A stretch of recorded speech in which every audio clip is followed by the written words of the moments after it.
It's been a few days since we said bye to the others in Nasha Town. Still no news about Rarer, though.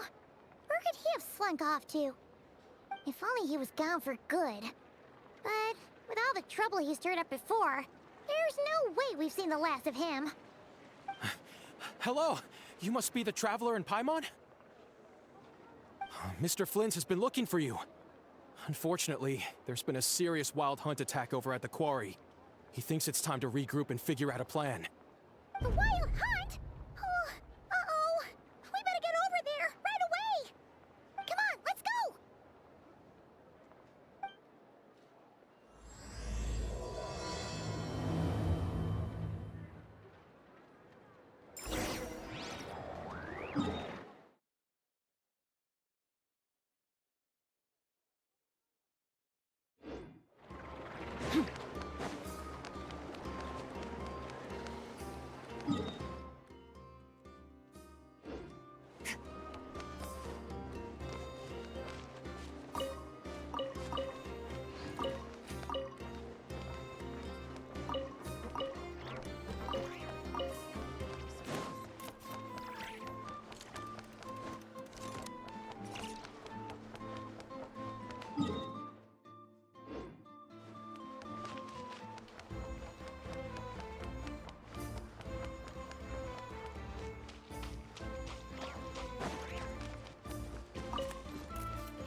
I can barely sense any Kuvaki at all.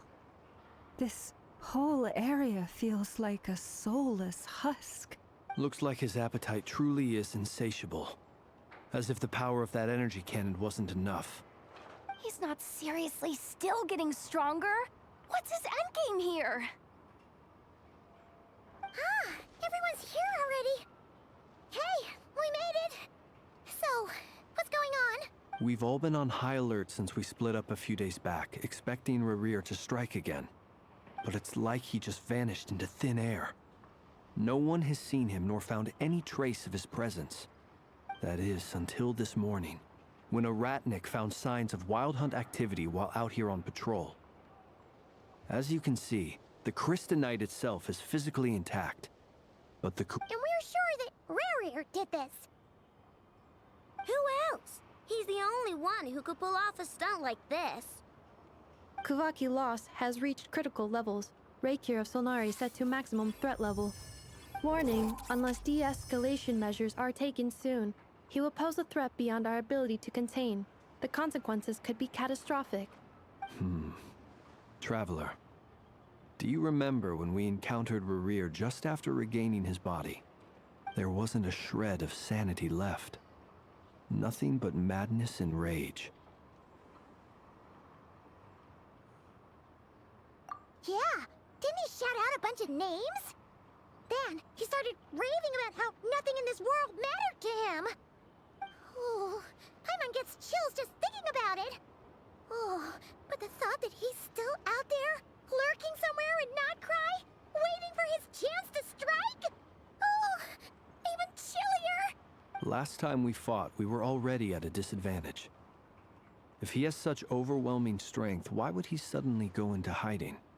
Yeah, if I were him and I wanted more Kuvaki, I'd just take it by force. No point staying in the shadows. Unless something went wrong. His whole resurrection thing didn't exactly go smoothly. The other thing is, how does someone who's completely lost their mind still have the wherewithal to cover their tracks so perfectly. Beats me.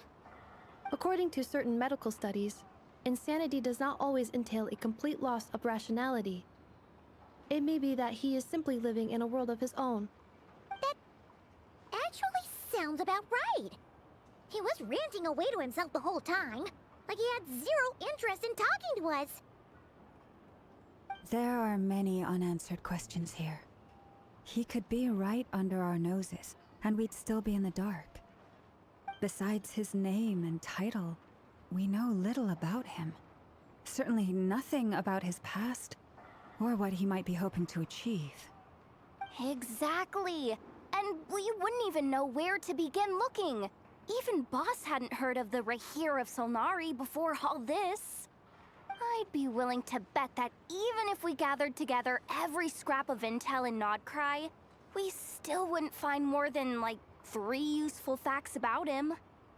So, if we do nothing, he'll just keep getting stronger. But if we want to investigate him, we have no idea where to look. Last time we had Marionette and her big robo-buddy to help us, and we still barely held our ground. If we had to face him alone... Oh, Paimon's head hurts just thinking about it. What are we supposed to do against a threat this big? Well, I do have a little hunch about his next move. Given that he attacked the quarry, I'd say it's likely he'll target other places rich in Kuvaki, somewhere like the Eye of Crati, or the Pillar of Embla. One thing's for sure. If we just sit back and let him keep absorbing Kuvaki, we really won't stand a chance against him. A perfectly reasonable hypothesis. However, it is worth noting that these two locations are quite far apart. To investigate them both, we'll need to split up. I agree, we should split up. Right now, Rarir's goal seems to be gathering Kuvaki, not fighting us directly. Once we're done, let's regroup on Hisi Island. Wait, why Hisi Island? If I recall correctly, your largest goddess statue was carved from Kuvaki-rich ore, was it not? That's right. Yes, it could well be a potential target of his. I should head back and start evacuating the pilgrims.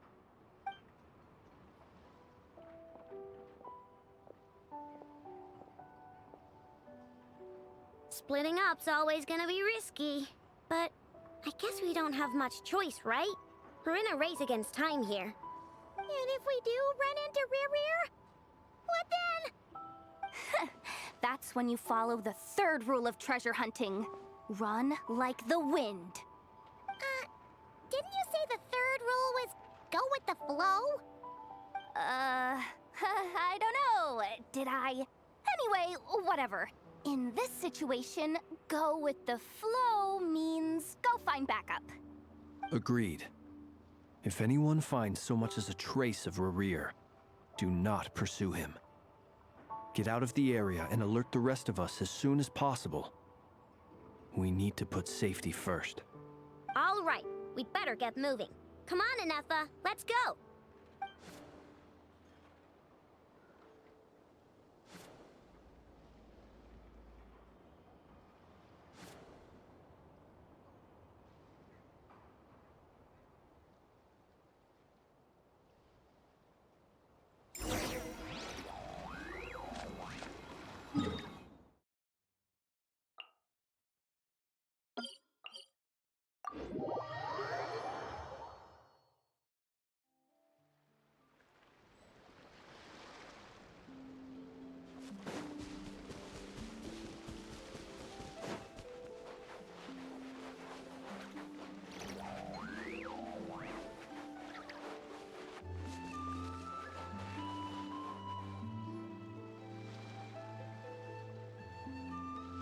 Any leads?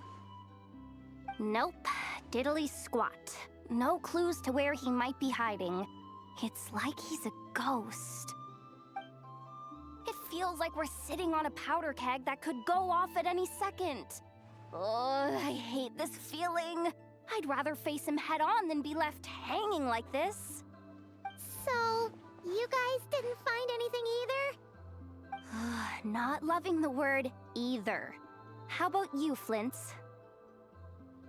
I questioned a few Ratniki and eventually narrowed my investigation down to one suspicious individual. But by the time I got to his place, he was already gone. Almost as if he knew someone was on to him. Either that, or he's just extremely cautious and doesn't stay in one place for long. He's been biding his time for a while now. The question is, where or what is his next target? No idea. Since regaining his body, he seems to have lost all interest in the fragment in my possession. If he did still want it, he's had plenty of chances to take it. All we can do now is hope that Ino and Anefa turn up some leads. Darn it, Rarir. If you've got the guts, come face me one-on-one! Wait, he's actually here? I didn't mean it, I swear!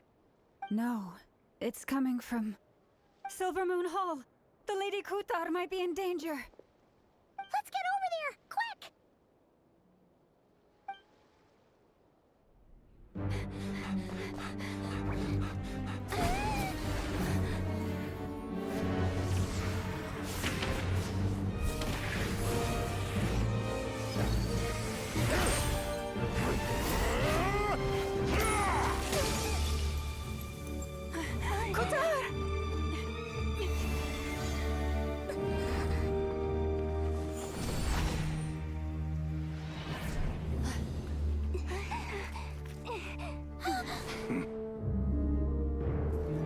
Why is he attacking the damselette? What's going on? No time for questions. Stop him!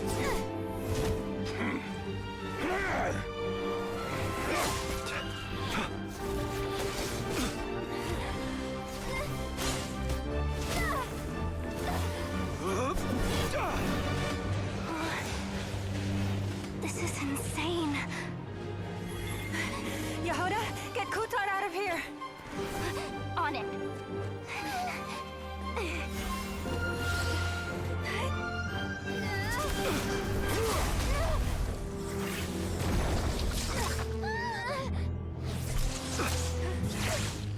Look where your feeble light has gotten you. Now, you shall plunge into darkness. Thalindus, soon, I will find a way. Watch out!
Find them.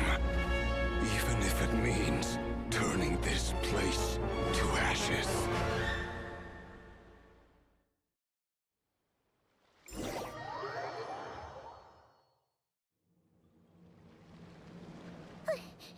That was too close. We barely made it out of there alive.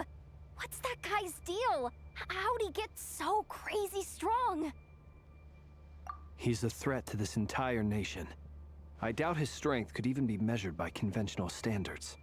I have a question. When me and Anefa showed up, we saw him chasing after this lady like he wanted her dead. What was that all about? We weren't there for the whole thing either. They were already duking it out by the time we arrived. Yeah, we didn't see how it all started. It all escalated so quickly, we had no choice but to step in. Kutar Can you shed any light on the situation? Kutar. Cross-checking database. I see. So you're the one that the Frost Moon Scions refer to as the Moon Goddess? Wait, she's the moon goddess? Oh, no wonder she looks just like all those statues. There are many reasons why people might worship the moon, and just as many why they might despise it. I've never met that person before, but there was no mistaking his deep-seated hostility towards me. Why he holds me in such contempt, I cannot say. But since he hunts the power of the moon, it's no surprise that I am a target. Kutar. There are many potential motives. For instance, you help the traveler escape his grasp. This could be his way of taking revenge. It is also possible that he covets the Kuvaki inside you and seeks to take it for his own. The list goes on. But right now, devising a counter-strategy should be our #1 priority. The likelihood of this location being discovered is close to 100%. A counter-strategy? We don't stand a chance against an enemy like this. Surely our only option is to run. He's not gonna chase us to the end of the world, right? So as long as we can sneak out of Nod-Krai undetected... No, I can't say that. Come on, Yehoda, this is serious stuff. You can't suggest we all just chicken out. Running is our only option. Huh? You seem surprised. But what other choice do we have? We are facing an enemy we cannot possibly defeat in battle. Well, I mean, yeah, but still. It's not too late. I can distract him, so you have plenty of time to make your escape. Wait, what? You're gonna act as bait? Doesn't that make sense? I'm the one he's after. There's no need for you to risk your necks on my behalf. A coyote doesn't stop for bypassers while it's howling at the moon. What is it, Loma? The Frost Moon Scions have already grown accustomed to life without their goddess.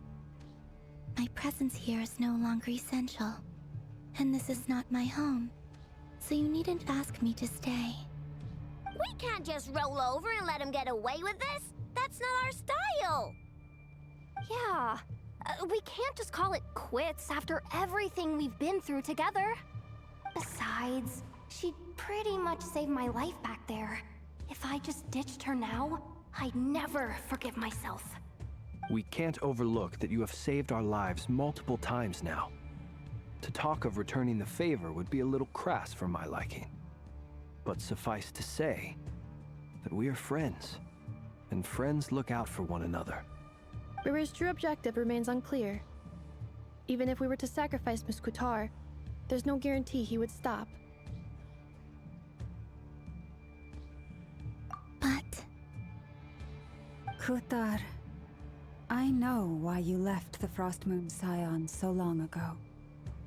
It was because people started treating prayer as a form of trade. They would make self-centered wishes, force you to accept meaningless offerings in return, and then expect you to perform miracles for them, as if that were their entitlement. If it were me, I might have walked away too. But I believe that time can change everything, and that sometimes it takes losing something precious to appreciate its true worth.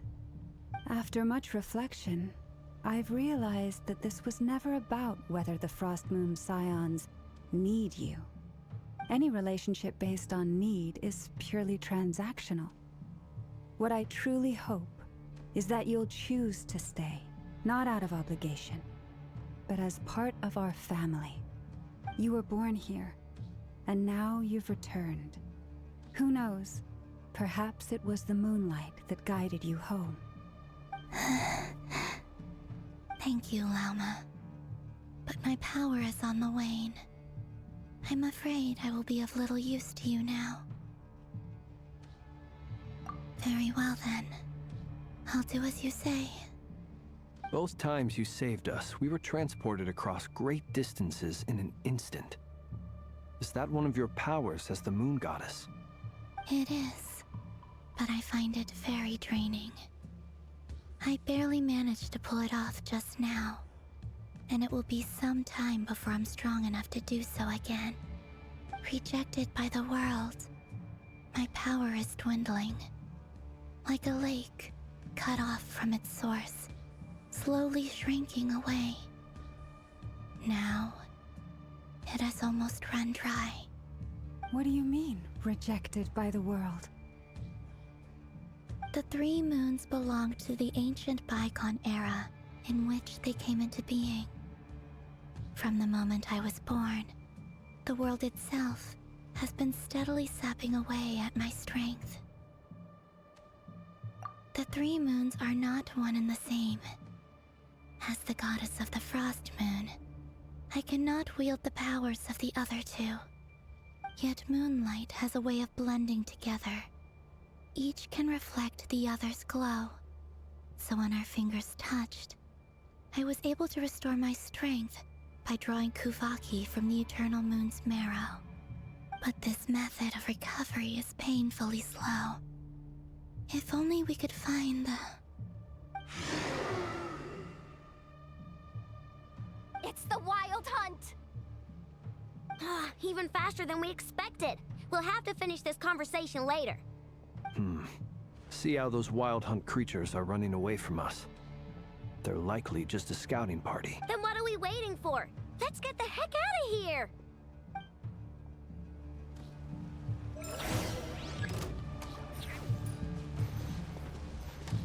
Rushes the moonlight. Close your eyes. Be silent. Oh, they just keep coming! This is driving me nuts! Rerear's closing in on them. You need to pick up the pace. There's too many of them! And this time, we can't fall back on Guitar's house to escape! If this goes on much longer... Annihilation mode. Poor lost land. By the Frost Moon above. Be silent. Close your eyes. Defensive mode engaged.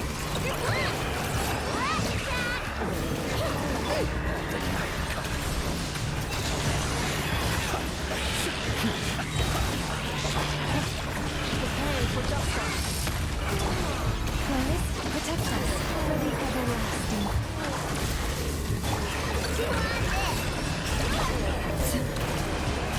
Be silent. Close your eyes. Beware the creatures of the night. Alternating protocol. Rush attack! Poor lost land. By the Frost Moon above. Cleanup sequence initiated. Observe.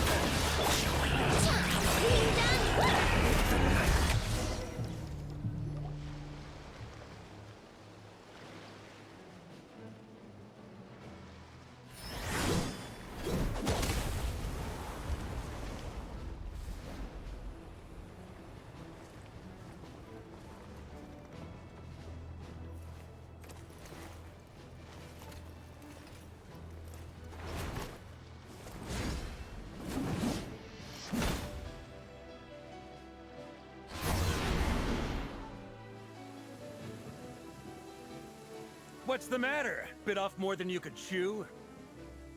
Who are you? Uncle Varka! You're back from Amsvartnir? Whoa! You're Varka? Grand Master of the Knights of Favonius? We could save the intros for later. Right now, let's get you all out of this hellhole. Follow me. I know somewhere you'll be safe. Oh, is that where I think it is? That's the one. Come on, move! There's no time to waste.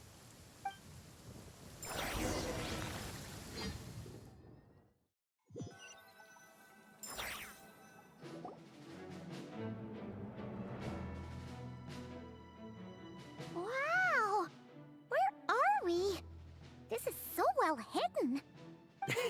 Well, that goes without saying.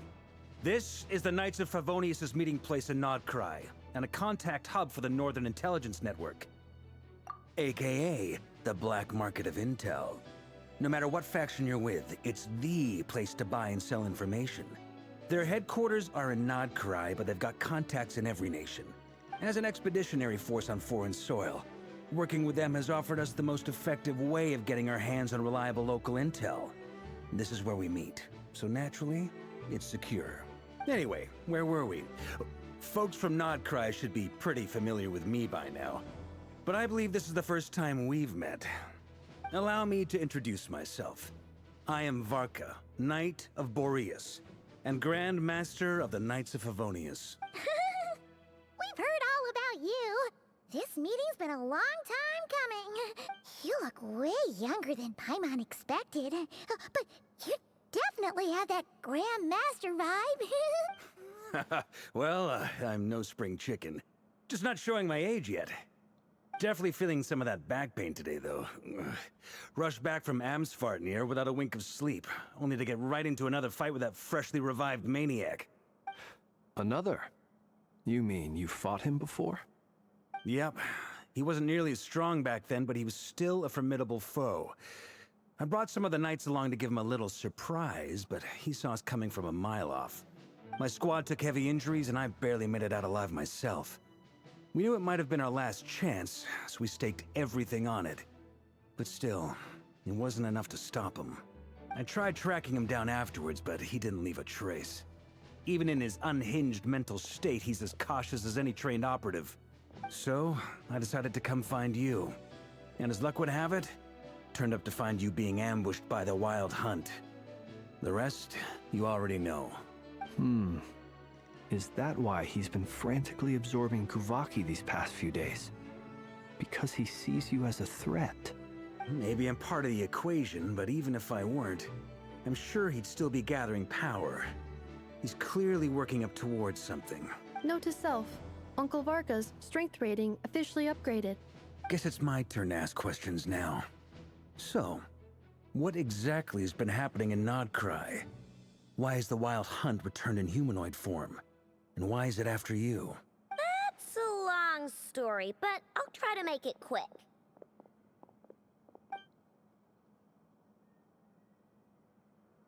Wow, I had no idea so much had happened. Sounds like you guys have really been through it. So, the Kutar is actually a Fatui Harbinger. And all this Wild Hunt activity in Nod-Krai is the work of the Raker of Solnari, one of the 5 sinners. That's a lot to take in. Need some time to wrap my head around it all. I'm truly sorry, Mr. Varka. You stood with us against the Wild Hunt, and did everything you could to stop it from escalating into a full-blown catastrophe. And then, the one time you're away, it all comes to a head and all your hard work gets undone. You've got nothing to apologize for, Miss Moonchanter. You can plan 100 steps ahead and still slip up. That's just life. No one knows what tomorrow holds. You can't predict which way the wind will blow next. And, to be perfectly honest, I can't say I'm surprised. For all the times we've defeated the Wild Hunt in the past, we've never been able to completely wipe it out. Turns out, we were just delaying the inevitable. But now that a new variable has come into play, fate may well take a different course. A new variable? You mean us? Who else? And in a strange way, I think his resurgence might not be an entirely bad thing. The Wild Hunt is like an unrelenting force of nature, but Rerir is an individual with an agenda. He's gotta have a weak spot somewhere. That said, while I know I was explaining everything just now, some of the points that Mr. Flint's added caught my attention. You mean about our mystery ally? That's right. From what you've said, not only did they lead you straight to some key files, they also shielded Hisi Island from a lethal Kuvaki blast. I don't know who or what could pull something like that off. Heck, even Miss Columbina doesn't have a clue. I hadn't heard the story about those files. Would you mind repeating their titles for me? Wild Hunt Phenomena Log, a Nod-Krai Ratnik's Field Journal, and Kuvaki Survey Log. Oh. No. Still doesn't ring a bell. Another dead end. Guess all we can do now is hope that our mystery ally keeps showing up when we most need them. Still, it's safest to assume they won't be intervening again. From here on out, we'll have to resolve this crisis by ourselves. Your intel also explains something else I've been wondering about. The reason I led my team to Amsfarnir was because we'd had reports about a possible source of the Wild Hunt showing up there. But once we looked into it, it turned out to be a red herring. I don't know who was behind it, but clearly, it served its purpose. I doubt it's by chance that he happened to make his comeback while my attention was diverted. And from everything you told me, it sounds like his scheming began well before his return.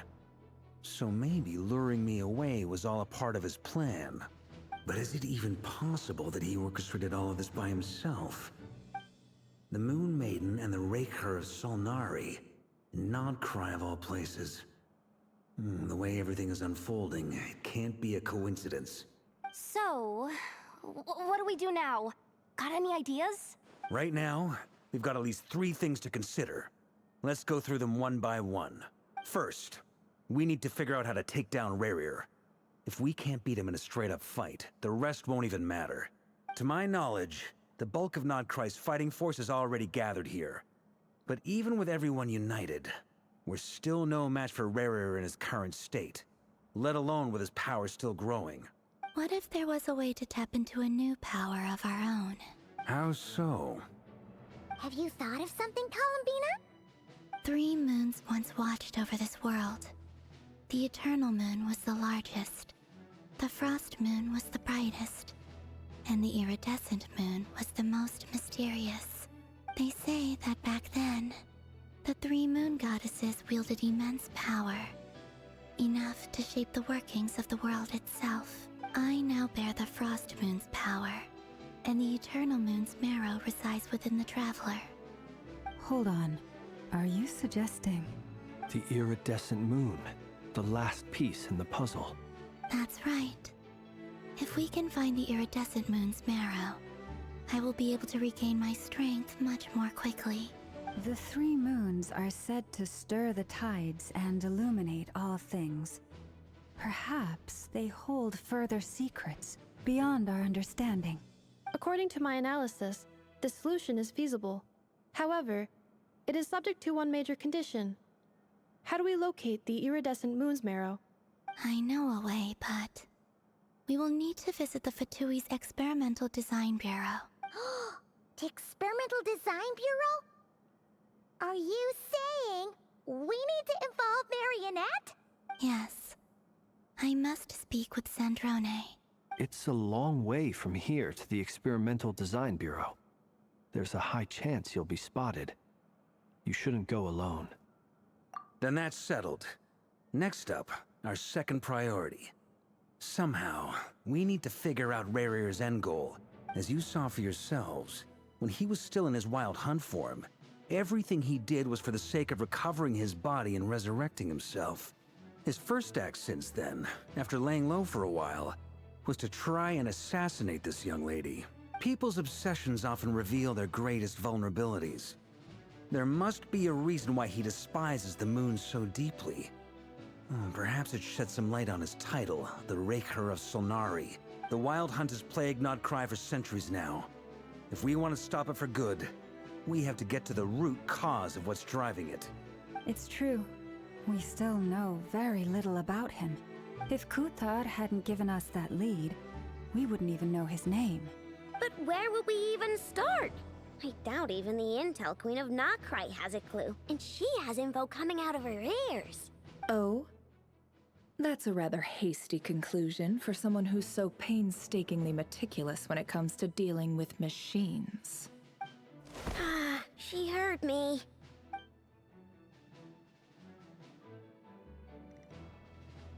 Boss! What are you doing here? I'm now asking myself the same question. I received a letter from a humble knight of Favonius, requesting a meeting to discuss a major business deal. But it looks like this humble knight had something else in mind. Details, details. Miss Nefer, the important thing is that you've arrived at the perfect time. Since his failed ambush, I've been racking my brains trying to come up with a plan to fight Rerir. Given the severity of the situation, I think it's fair to say that our only chance lies in uniting as one. And I'm talking all the factions in Nod-Krai. We can't do this without the Curatorium. But I knew it'd be a tough job to win you over. So, I took the liberty of reaching out for a little chat. Wait a sec. How did you even hear about this place, Nefer? Didn't you say this is meant to be the Knights of Favonius' meeting spot? And a contact hub for the Northern Intelligence Network? And isn't it supposed to be super hidden? You really think he could have gotten settled in Nod-Krai without my help? Besides, I'm the one running this gig. Of course I know where the meeting place is. Allow me to introduce the current head of the Northern Intelligence Network. If it's intel you're after, she's your woman. Pretty much seen and heard it all. Please spare me the flattery. Let's cut to the chase. Seems like you've run into some trouble, huh?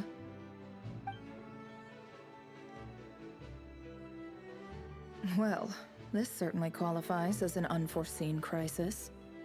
On behalf of the Curatorium of Secrets, I wish you all the best of luck. So you're just going to sit this one out? Why should I get involved? What could possibly be in it for me? What if we told you we can't do this without you? Oh? Then I'd say, you'd better make it worth my while. I don't work for free. I can't put a price on something like this. It's just not in my nature. But then again, you and I have always been polar opposites in this regard. So I can't exactly say I didn't see this coming. If you insist on compensation, I will pay you. Consider this a formal commission. Sound fair? You just don't give up, do you? Too bad. I know you well enough to know you can't afford my prices. The riskier the job, the more it'll cost. And a Moonchanter's stipend isn't exactly generous. Unless you're planning to start passing the donation box around among the faithful. Boss, just a thought. If they come up short, maybe you can take the difference out of my next few paychecks. Things got really dangerous during the fight with Rerir. If this girl hadn't saved me, I'd be ley line fodder by now. I'd be gone for good, boss. If there's any way we can make this work, I'd really like to help her. Please? I'm begging you. This is why I'm always telling you never accept favors. They are the hardest debts to repay. You have to be careful who you get involved with, or you invite all kinds of misfortune. Very well, Yehoda, I will help. But just this once. Don't count on this happening again. Flynn's, that fragment that Rerir was after, do you still have it on you? Of course. Let me borrow it. I need it to follow up on some leads. Wait, you actually have some leads? Shh. This is top secret information. I get it. We all have things we'd rather keep to ourselves. Plus, I know we can count on you, so we'll leave the intel gathering in your hands. And that brings me to the third and final item. We need to find a way to distract him. We need time to make our move, so someone will have to stall him. I'm in for this part, no matter what. Anyone coming with? Count me in too. Come off it, you two. Quit playing heroes. I'm way ahead of you here. And Nefa did a scan of the Moon Goddess's Kuvaki signature, and we're gonna use it to make some decoys over at the Kramkake craft shop. Anyone who's in, follow me. Once they're ready, we'll deploy the decoys across Nod-Krai. So as long as the rest of you keep moving, he won't catch on to your scent and won't be able to track you down. I like it. Genius idea. No biggie. All right then, we'll split into 3 teams. Once your team has finished their mission, return here and wait for the others. Dismissed!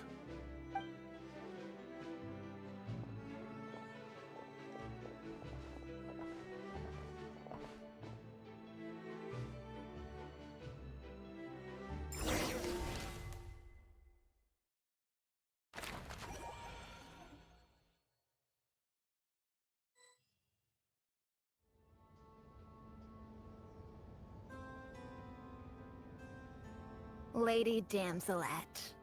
Wait, and you two? What are you doing at the Kuvaki Experimental Design Bureau? We've been doing our best to mind our own business lately. But if you're just gonna waltz up here like this, you're seriously pressing your luck. Don't blame us for doing what we have to. Huh. You really think that's gonna scare us off? We're not looking for any trouble. I just want to see Zandrone. Do I need to remind you that you're still a wanted fugitive for deserting us? Out of consideration for our former ties and the crisis we're all up against, we'll let you leave in one piece. But don't even think about trying to get inside. Let them in. But... Are you going to make me repeat that? No, my lady. Zandrone seems to be in a good mood. Must be maintenance day.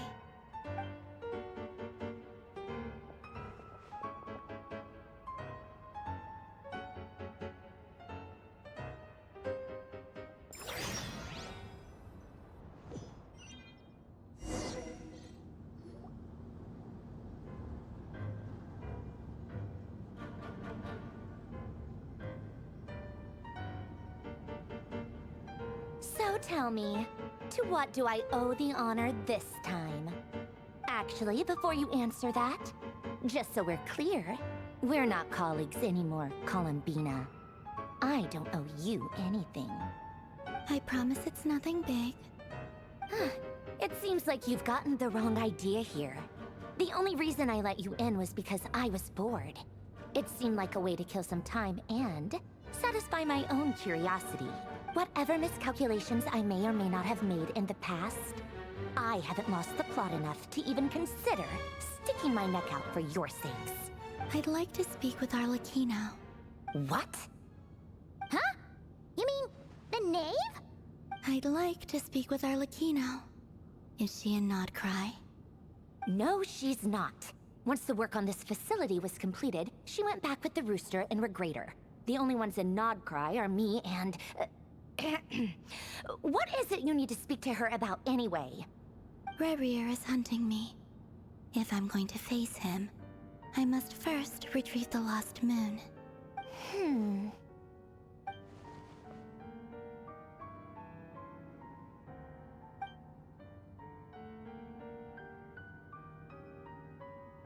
Is that a no, then?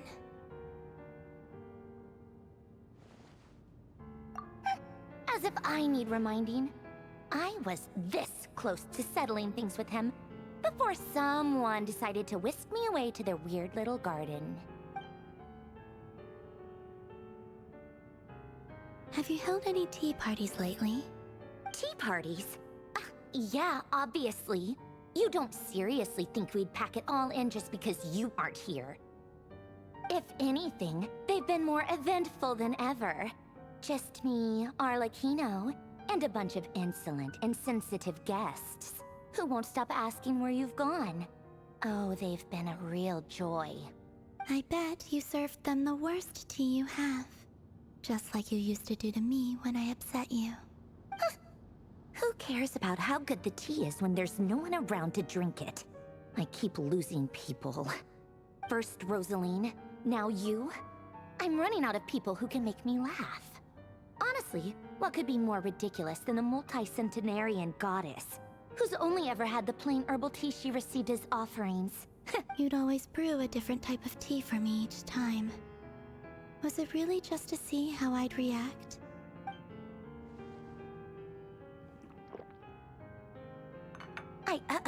Well, duh. Why else? Watching you squirm was practically my only form of entertainment.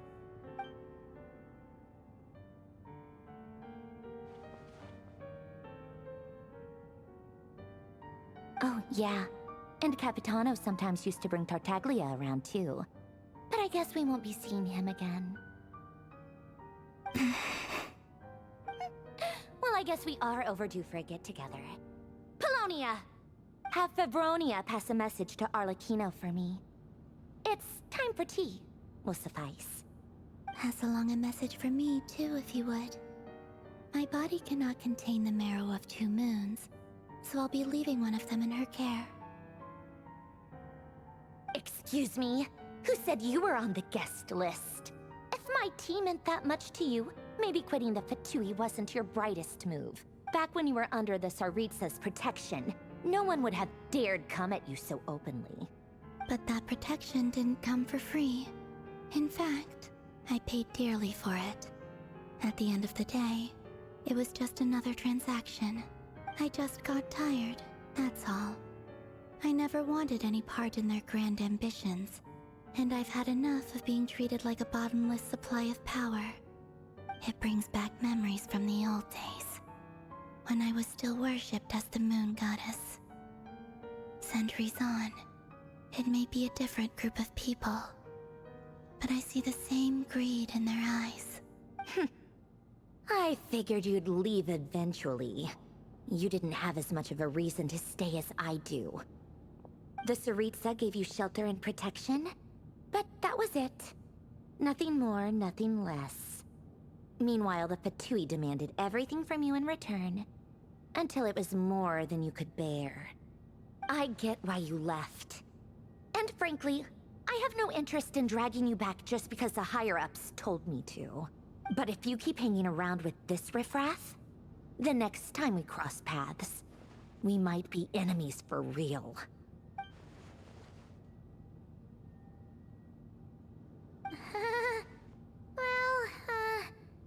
Guess that's our cue to leave. That might be your plan. But it sounds like someone else wants you to stay a little longer. Huh? What do you mean? Listen.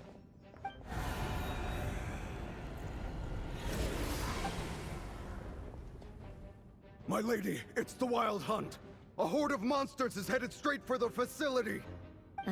Another uninvited guest trying to crash my tea party. Clear the area! I'll handle this. Wait, what? You want us to leave you here by yourself? Huh. You'll be lucky to make it out of this alive. You really think you can afford to worry about me?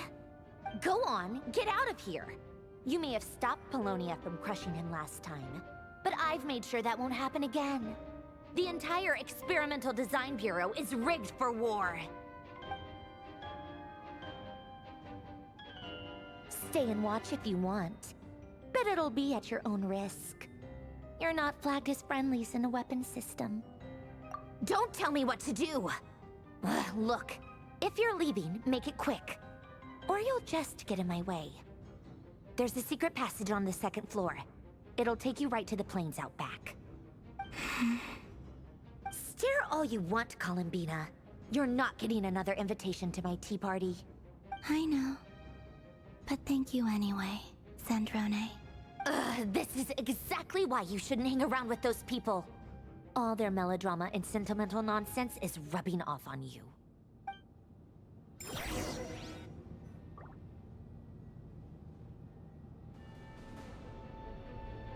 Come on then, Mr. Ray here. Let's pick up where we left off. It's your Wild Hunt monstrosities versus my beautiful creations. Let's see who comes out on top.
Polonia, get him!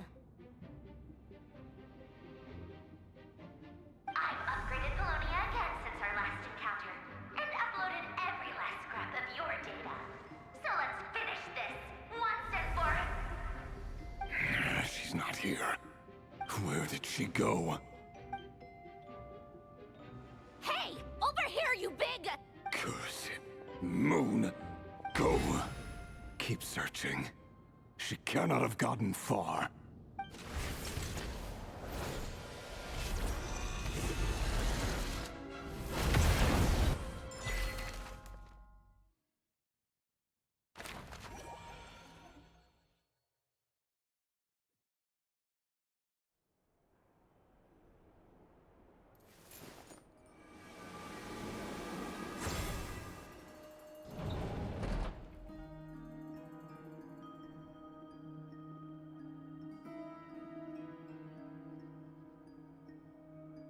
So this is your method for investigating Rarir's past. It almost looks like some kind of ceremony. Good deduction. But it's quite a different affair from what you're used to with the Frost Moon Scions.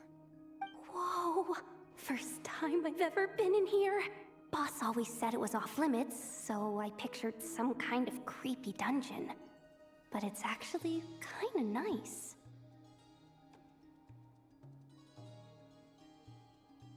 Oh, I guess this must be Sumero decor? That's where Boss is from. And that nice shopkeeper who sold me my treasure compass. I'm not sure exactly what you've got planned, but it looks like you're all set. When do we begin? Whenever we wish. But for some reason, I've got a feeling this isn't going to end well. I've never faced Rarir myself, but from what you've told me, his power is beyond anything I could imagine. I, on the other hand, am just an ordinary businesswoman. Our paths should never have crossed, yet here I am, forced to make an enemy of him. If you ask me, you're about as far from ordinary as it gets. So what are you saying? You're getting cold feet? Once I take a job, there's no backing out. Still, I have to ask myself if the power I'm relying on will even work on an opponent of this caliber. And also how to make sure I come out of this alive if things spiral out of control. Death is the one thing we can take for granted. It is the great equalizer, however fortunate or unfortunate we may otherwise be. So it's important to consider how to spend what lifespan we have left. Come on, boss. Lighten up. Quit talking about death. It's bad luck. For once, I agree with you. When you're up against a foe like Rarir, there's no such thing as being too prepared. Is there anything I can do to help? That won't be necessary. I've already made up my mind. Time to cash in a precious favor I've been saving for a rainy day. Yehoda, I need you to find someone for me. The sooner the better. Eh? Find who? That shady merchant who sold you an overpriced treasure compass the other day. Come on, boss. You're pulling my leg again. In what way is she shady? She showed up when I was completely lost and sold me a neat little gadget that was exactly what I needed. Trust me, she's a good person. Anyway, I know who you're talking about. Don't go anywhere. I'll be right back.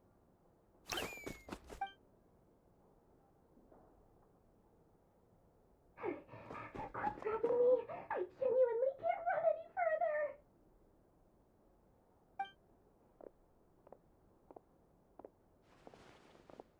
Hey, aren't you... What is it? What's the big rush? You dragged me out of a dream where I was literally swimming in Mora. I'm charging double my usual attendance fee. See, look how easygoing she is. After that rude awakening, she could have completely snapped at us.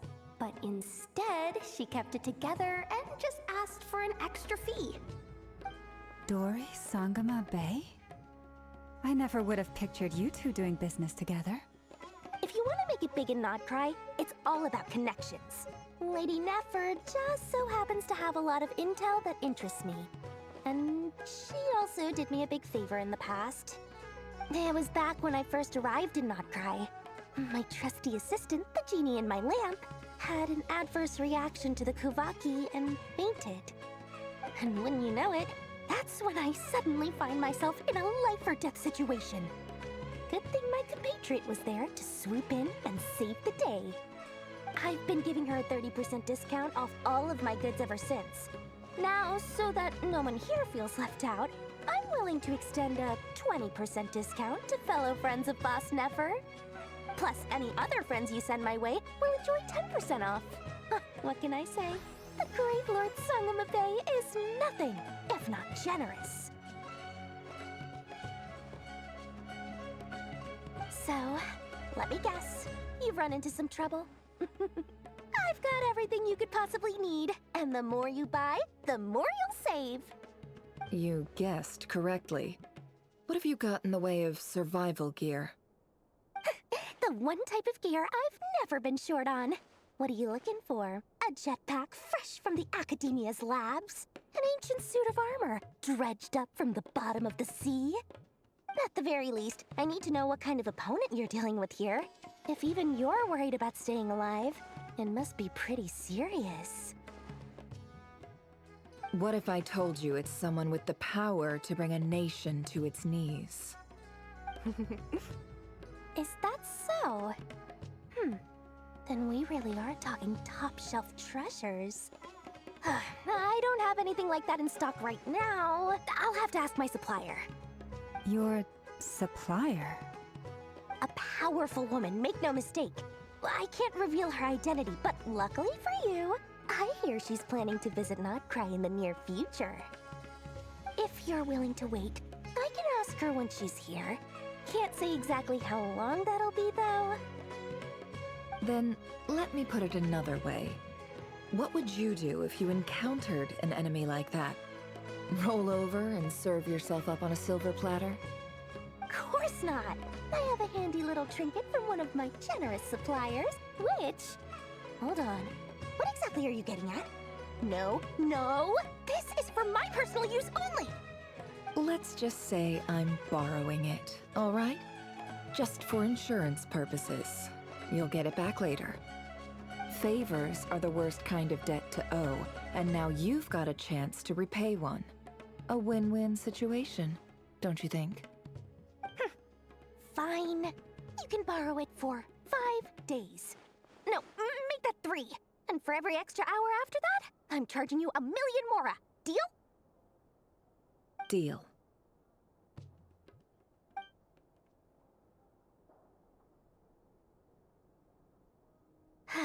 What a way to start the day. Now, was there anything else you wanted? Or can I go back to bed now?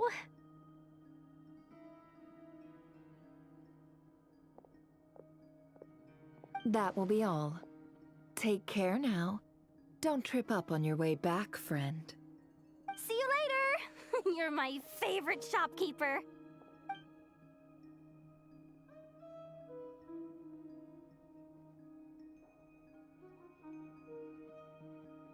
Excellent. Everything is well and truly ready. The ceremony can now begin. After initiating the ceremony, your minds will follow me wherever I go. You will see many strange things in your mind's eye. So remember, don't be frightened, and don't make a sound. Now then, let us peer into the Raker of Solnari's past.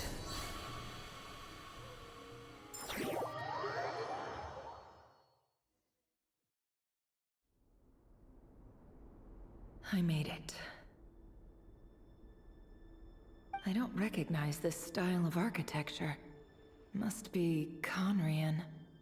Simple furnishings, table and chairs. It's a more ordinary house than I might have expected.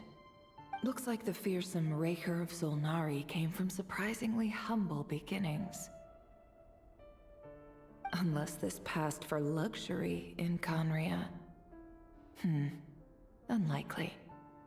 It was said to be a very prosperous nation in its heyday. Anyway, I'll keep exploring.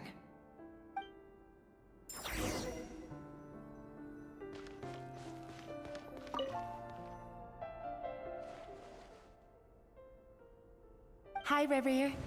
Since you're working extra hours tonight, I thought I'd keep myself busy by checking out that new kebab shop. I've heard good things about their menu.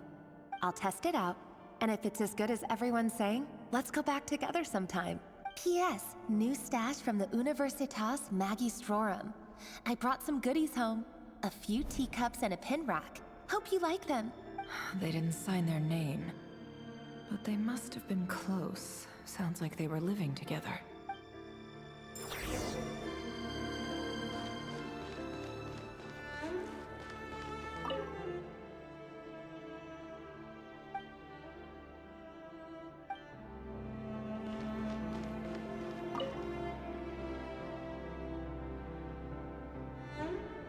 I went over to Joseph's for drinks today. They have a fine collection, but I went alone. Felindis was tied up with something and couldn't make it. Joseph asked why I came alone, but I didn't really have an answer.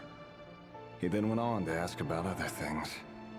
If you ask me, someone who asks that many personal questions is too nosy for their own good. But if he invites me again, chances are I'd still go. Felindis. That's the same name Rerir mentioned. Grain imports keep falling. If things don't pick up, we'll soon be back to meat and mushrooms only. Honestly, I'm not a huge fan of that new type of mushroom everyone's been into lately. Didn't it start out as a lab-grown variety? I heard it's even mildly corrosive. Seriously, why would you even eat something like that? I don't care if it's an impressive feat of alchemy. That just isn't the kind of thing I like to eat. Grain has to be imported, and they're eating a diet of mostly meat and mushrooms. Could it be because Conria is underground, so it doesn't get much sunlight? That would explain why they use so much stone in their buildings. They even use alchemically modified strains for food. Seems like the people of Conria don't have many options when it comes to dining. I've just about saved up enough now. Time to buy it and keep it somewhere safe. Making a big purchase. I wonder what it is.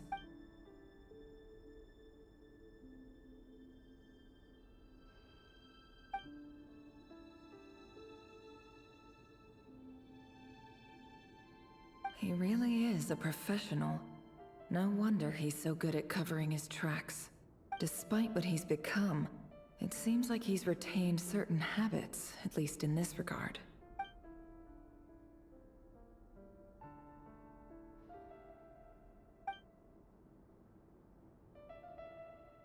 Did Rerir rip it out himself?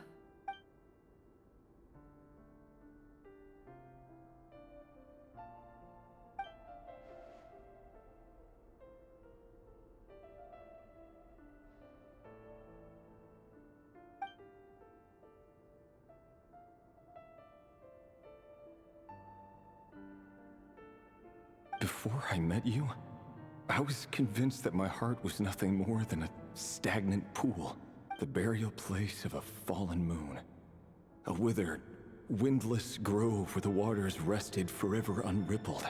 It was you who helped me see that my heart hadn't entirely withered away. That it could still beat to the rhythm of love. This is just trivial sentimentality from the looks of it. Why would he go to the trouble of hiding that? The burial place of a fallen moon.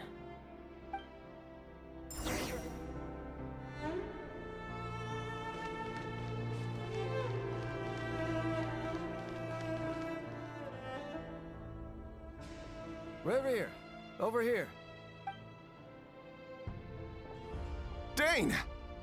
Oh, and, Vedaflin here? What a surprise to see you here, sir. Hello there, Rerir. You need not address me so formally outside of court. He doesn't get that much free time, so I invited him over for a drink. Even the court prophet deserves a break every now and then, right? Well, I'm flattered.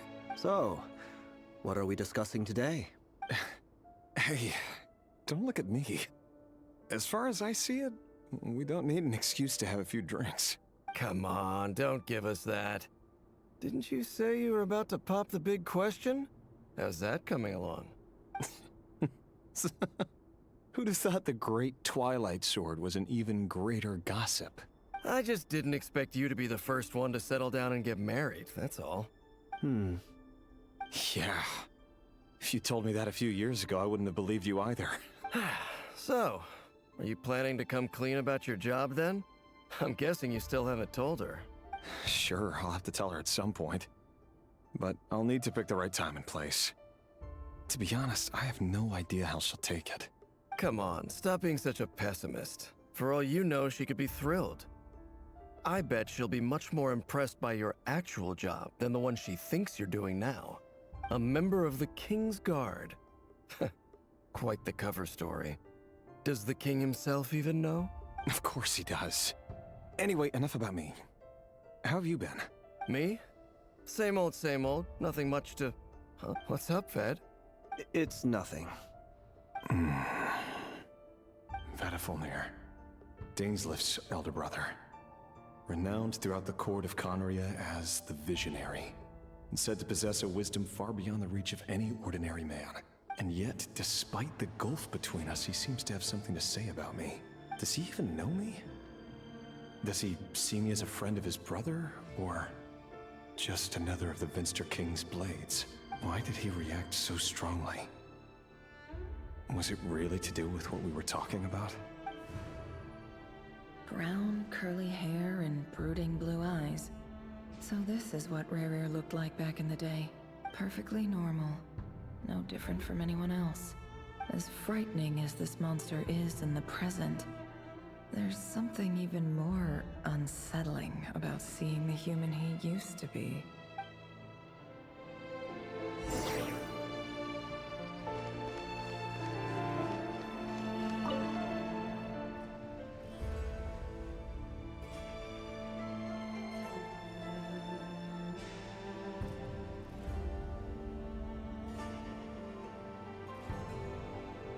Felindus? You're back early? Our equipment's being serviced today, so I got off earlier than usual. How's your day been? Aw, why the long face? Is something the matter? Has your boss been giving you a hard time again? Went for a drink with Dane and the others after work. Isn't that a good thing?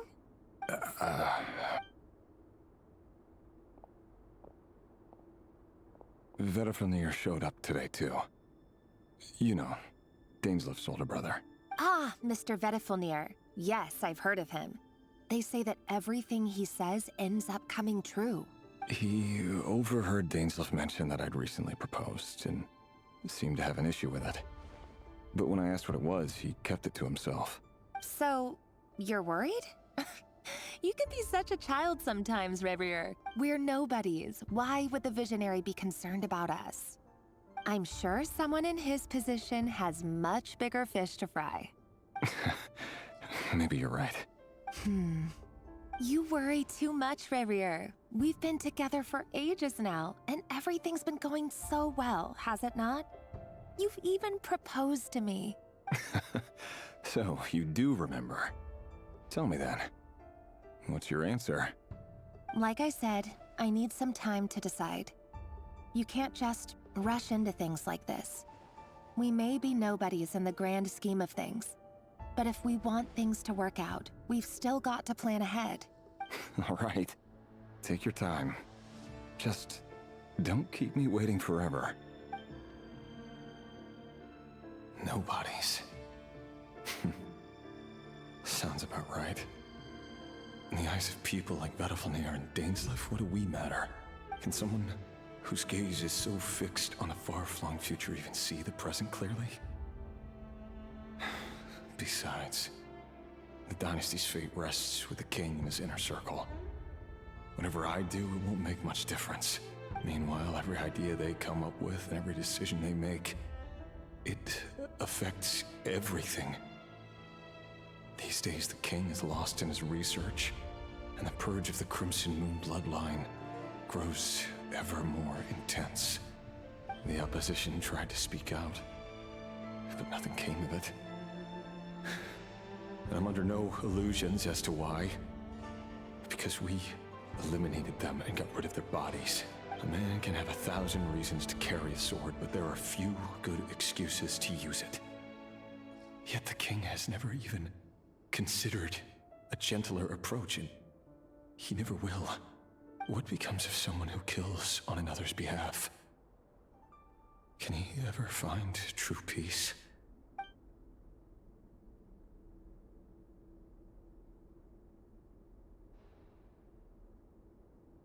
Thelindis?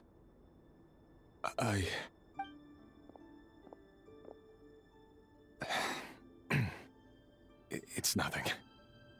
You were right. Fate has never smiled upon nobodies like us. But by the same token, it's unlikely to bear a grudge against us either. There's no reason we can't keep living happily together, cherishing the simple joys of each day as they come. See? You just need to stay positive, Revere. I can feel your warmth, your breath. You're right there, right by my side. Just seeing you makes me happy in a way I can't explain. And that's something that no one could ever take away from me. So smile, my love. Let go of that frown.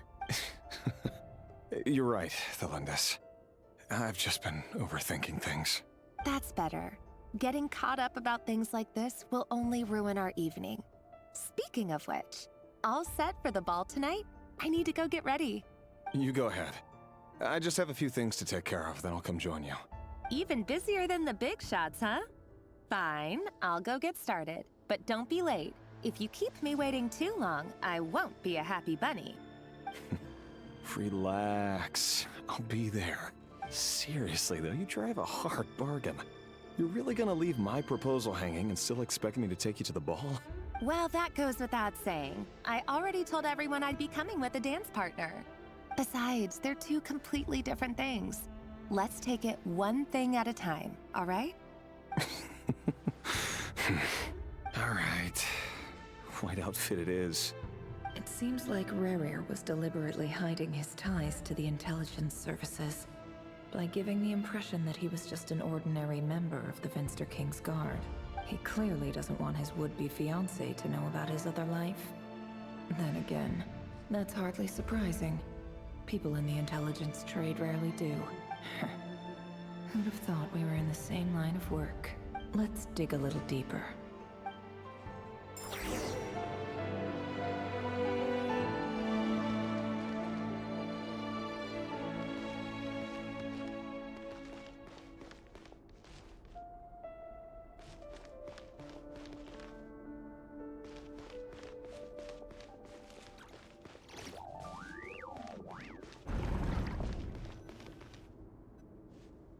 Our last operation was a resounding success, and all thanks to you, Rehir of Solnari. In total, we apprehended 32 dregs of the Crimson Moon, and 67 accomplices. After all these years since the dynasty's fall, so many of them still linger on. Indeed, it cannot be denied. Yet it was destiny that the Crimson Moon should be overcome by the eclipse, and that His Majesty, the all-seeing Finster King, now guides our nation on the path to prosperity. Khaenri'ah has no further need for a dead moon. But alas, there will always be those who refuse to see the truth, choosing instead to romanticize the past. That's not entirely true. Much about the Crimson Moon era was worthy of remembrance, and that's exactly why they keep trying to see it restored. Many of its secrets remain unsolved to this day. As it happens, that's precisely the field of study my partner is devoted to. You still haven't told her what you really do for a living. Where would I even start? How do you tell someone that you're one of the king's hand-picked executioners? That your hands are steeped in blood? You didn't choose this life, any more than I did. Orphans like us don't get a say. But I'll sure as heck be the one to pay for it. Speaking of which, we need to be more rigorous in the way we identify direct descendants of the Crimson Moon. Someone, it seems, has strong opinions about my future plans. Most likely my marriage in particular. I have a feeling that we may soon become targets of the Crimson Moon's retribution. Your concerns are not unfounded. They've taken out many of our colleagues these past few years, and for that very reason. These are no helpless lambs we're leading to the slaughter. They're wolves in sheep's clothing. Take care, Rehir of Solnari. I look forward to toasting you at your wedding. Thanks, Thorkel. You look after yourself, too.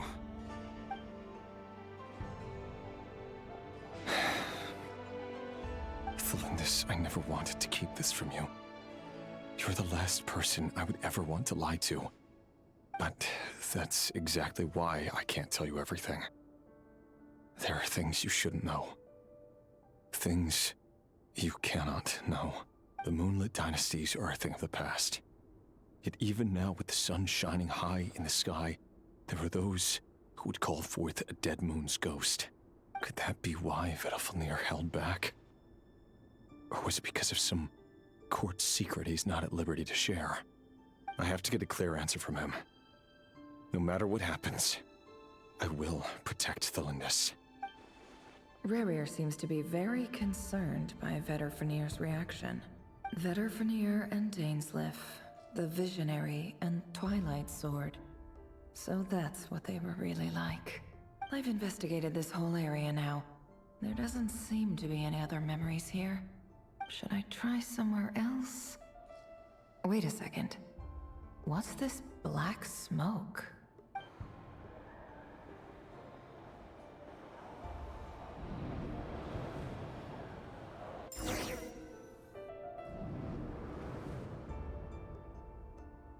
So, he's late after all. Just you wait, Rerir. You're in for it. Big time. Are you waiting for someone, ma'am? Could I tempt you into buying some flowers? Oh, sure. Pick me out a pretty bunch if you would. Thank you. But I'm afraid none of them are as pretty as you. For someone so young, you sure have a way with words, don't you? I'm only telling the truth. Look me in the eyes. You'll see I'm not lying. May we have a word in private? Who are you? And what do you want? It doesn't matter who I am. Too many of our kind have fallen lately, so I decided to take the risk of reaching out. Not long ago, the Rehir of Solnari led an assault on one of our strongholds. We suffered many casualties, and many who came to our aid lost their lives as well. Sorry, I don't know why you're telling me this. And I don't want to get involved. Wait, hear me out. This time we finally got a clear look at his face and learned his true identity. His name is Rerir, and he claims to be one of the King's guards. What did you say? A cruel irony, isn't it? The man you're set to marry leads a double life as a brutal executioner. But surely, you must have caught a whiff of the blood on his hands. Why are you telling me all of this now? Simple. It's because... How strange. Rerir was nowhere to be seen in that memory. It clearly belonged to Thelindis. Rerir couldn't possibly know what happened if he wasn't even there. Why would her memories appear in his fragment? The ceremony won't last much longer.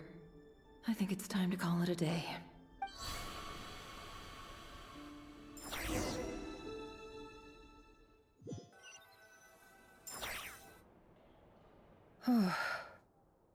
So that was your doing? Did you just pull us inside Rerir's fragment to spy directly on his memories? Any more questions, and I'll have to start charging. I had no idea you could do that, boss! Seriously, that was amazing!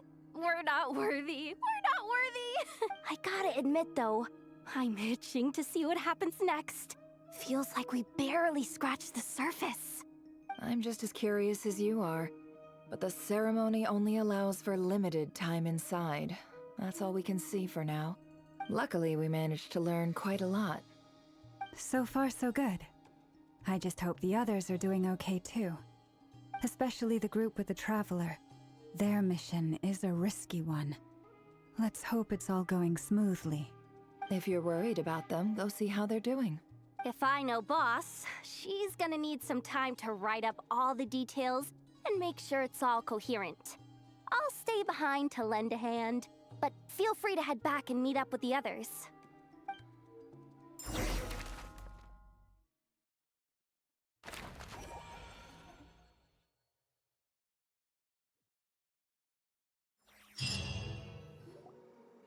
Oh, they've been prowling around for nearly 2 days now. These things just won't quit. Oh, they might not have seen us yet, but with them constantly sweeping the area, our way out is completely blocked. Oh, that's never gonna work. One little slip up and it's game over. If they spot us, they'll run straight back to Rare. And once he knows we're here, it won't be long before he's breathing down our necks again. Oh, guess you're right. All right, time to zip it.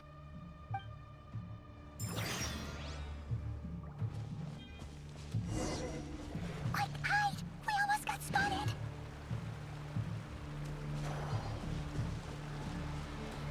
Phew, that was a close call.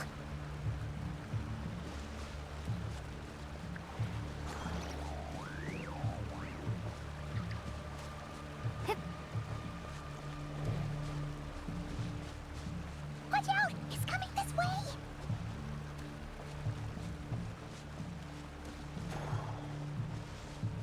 Keep going. We're nearly there. This is the final hurdle.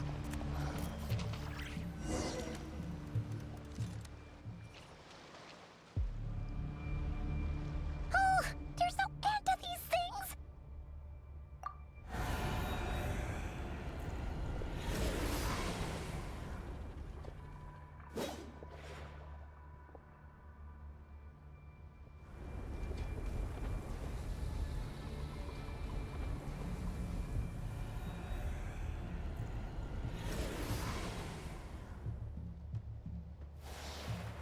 Fire. Fire? Wait, what's that smell? Oh no, there's a fire!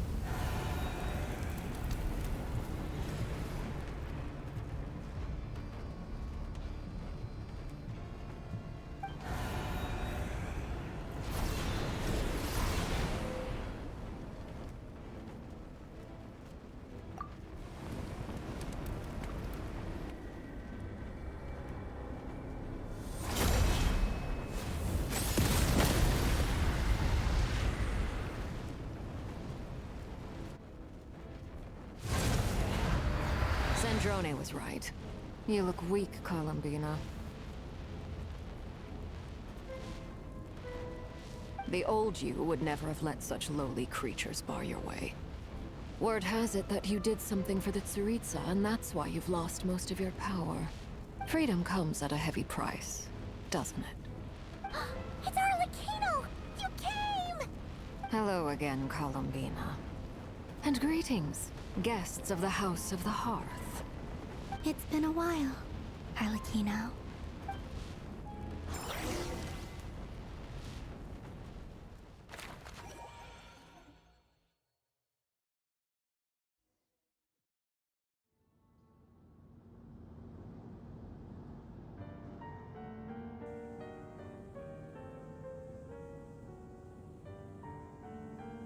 Stupid right here of stupid Solnari.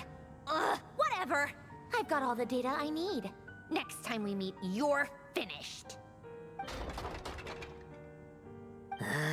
He sure doesn't pull his punches. Excuse me, do you need a hand? You can do me a favor by staying out of my way. Can't you see I'm busy? Wait a minute. I recognize that voice. Hello, Miss Sandrone. Father sent us over to help. Huh. How considerate of her. Hey, Fremine, get over here and help me fix this. Lenny, you do your thing. Just keep your sister away from my machines. Nearly every machine that cat girl touches ends up going haywire. Go put her on cleaning duty or something.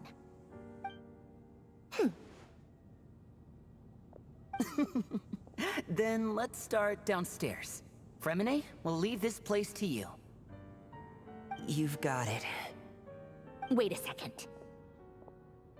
Pretty sure there's still some tea in the cupboard. If you want some, you'll have to make it yourselves.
It's a relief to see you all made it back in one piece.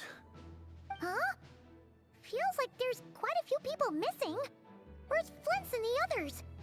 And what about Nefer? I returned ahead of them. Flint is helping Aino and Anefa to set up the decoys and buy some time.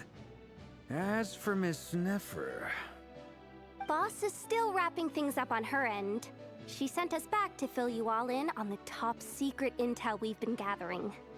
I see. Then let's get right into it. But first, who do we have here? You brought someone else in to help? Greetings. I was invited here to help as a longtime Tea Party companion of Columbina's. You may call me Arlecchino. Surely it can't be. Those eyes. Oh, where have I seen them before? Wait, of course. In those memories we just saw. The only Arlecchino I know is the fourth of the Fatui Harbingers. So either you share a pretty uncommon name, or you're more than just a Tea Party buddy. You're well informed, Grandmaster. A man from Mondstadt living all the way out here in Nod-Krai, and yet the people and affairs of Snezhnaya seem to hold a special place in your heart. Oh, the feeling's mutual. Sounds like you know all about who I am, too. A Fatui Harbinger. The atmosphere in here just got really tense. Guess we can't just start trusting Fatui Harbingers, even at a time like this. I must admit, though, I'm a little curious. Seeing as the Moon Goddess no longer belongs to the Fatui, what makes you so willing to put your neck on the line here? Nor does Nod-Krai belong to Mondstadt, Mr. Varka. Yet still, you're fighting for it all the same. Things don't always have to have a tangible payoff. Sometimes, stopping things from spiraling out of control is a higher priority than chasing the spoils of victory. Of course, I can't say there's nothing in it for me at all. But that's between Columbina and myself.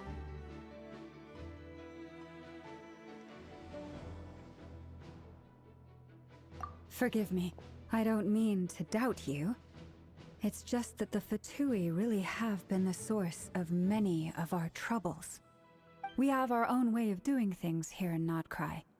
But ever since they arrived, the Fatui have treated us with nothing but hostility.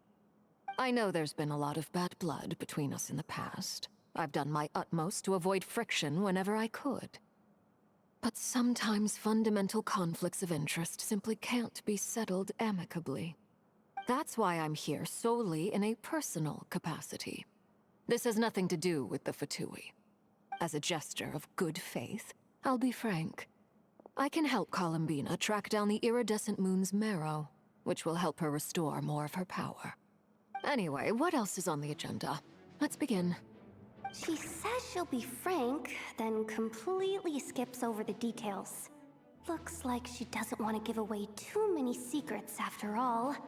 But she clearly wants to change the subject. It'd be awkward if I tried to bring it up again now. I guess we'll just have to go along with it. She's the fourth of the Fatui Harbingers, after all.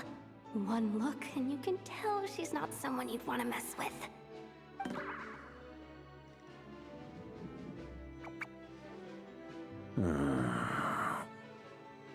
Well, since Miss Arlecchino sounds confident in her ability to handle that, we'll proceed to the next topic. Yehoda, time to share that top-secret intel. Alright, listen up everyone. First, we now know that Rerir was originally a Conrian secret agent whose primary mission was to hunt down and assassinate the so-called Dregs of the Crimson Moon. The Dregs of the Crimson Moon? In the memories, there was a lot of talk about the Crimson Moon and Eclipse, and a whole bunch of other stuff from the time of Conria.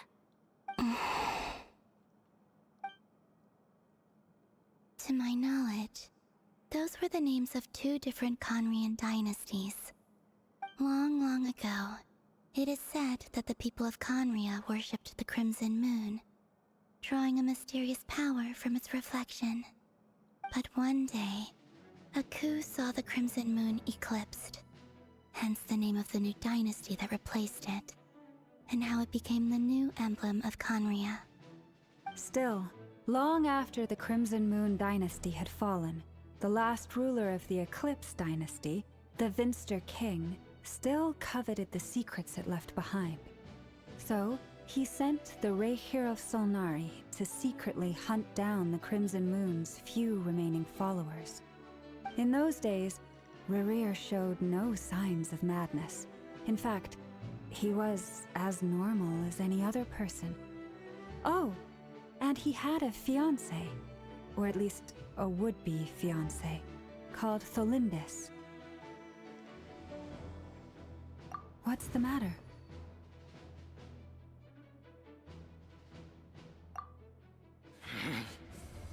Verfnir, Freindaughter, Tholindis.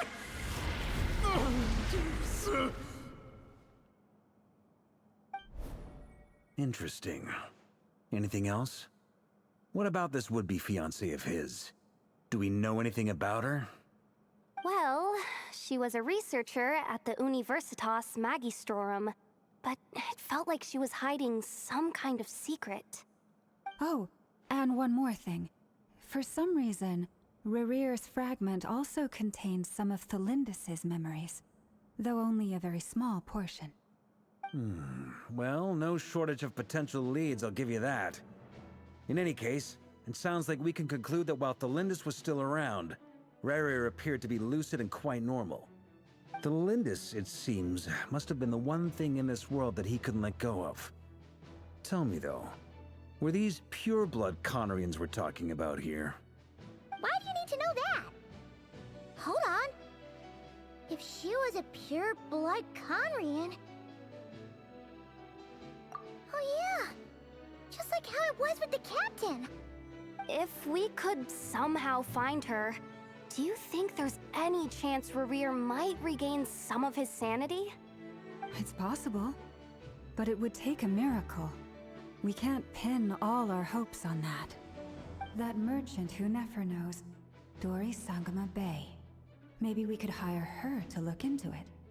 Alright then. Let's keep working in our separate teams. Traveler, Paimon, Kutar, and Miss Arlecchino will go look for the iridescent moon's marrow. As for the others... On the way over here, I noticed that the Wild Hunt monsters had grown even more frenzied in their search for Kutar. At this rate, the people living here will be in grave danger too. So I'm thinking of gathering together some of our followers to go wipe them out. I'll head back to the curatorium and meet up with the boss. Feels good knowing we've all got something to be getting on with. Given that the Wild Hunt has been a lot more active lately, the Lightkeepers have likely begun their own operations too. If that is the case, someone will need to pass the news on to Flint's. I'll hold the fort for now. then discuss our next move with Flints, Aino, and Anefa when they get back. Alright then. Well, the clock's ticking. If that's everything, we'll be on our way. We'd better get moving too. We'll try to buy you as much time as we can. Relax. Just do your thing.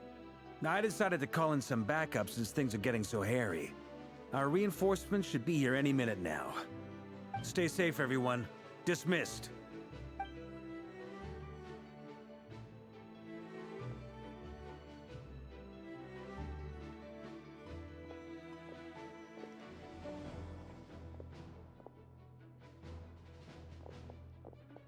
We're back. Did we get here a little early? Or a little late? A tad late. The others have already set off. To summarize, our resident moon goddess has found us a new ally, and Boss Nefer has uncovered some promising info. Everything going smoothly on your end? Not great. I don't know how long we can stall them for. The decoys are getting taken out way faster than we imagined. I'm gonna make some more later, but I need a timeout first. I'm so tired right now. Oh, right! Inefa, could you fill in Uncle Varka on what we just discussed with Flints? Sure. Uncle Varka, you previously told us about how when you went to investigate a source of the Wild Hunt in Amsvartnir, you discovered that it was just a diversion. But according to Flints' intel, several outbreaks of the Wild Hunt had already occurred in Nod-Krai in the period leading up to that. That was before Rerir had regained his body, when he was far from regaining his full strength. In other words, in theory at least, he still lacked the means to act in two places at once. Flints, with everything that's been happening, the Lightkeepers across Nod-Krai are rallying to fight back against the Wild Hunt. They're gonna need your help. I know, I'm sure you're capable of coming up with something far more effective than decoys. But for now, you should stay here and get some rest. Inefa and I will head back over to Amsvartnir to see if there's anything I missed. I told you Uncle Varka would say that, didn't I? A deal is a deal. Not a word about my snack intake for the next week. Database updated. Reliability of Aino's predictions increased. What does that mean? They were betting on how you'd respond after hearing their intel. It's the obvious choice, isn't it? That's hardly worth betting on. We already decided that Anefa should go investigate the situation over at Amsvartnir on her own. You might as well stay here and keep watch. Someone needs to hang back and oversee our strategy meetings. And besides, you still haven't fully recovered from ambushing Rerir. So I've ended up with the easiest assignment. Well, I appreciate it, everyone. See you when you get back.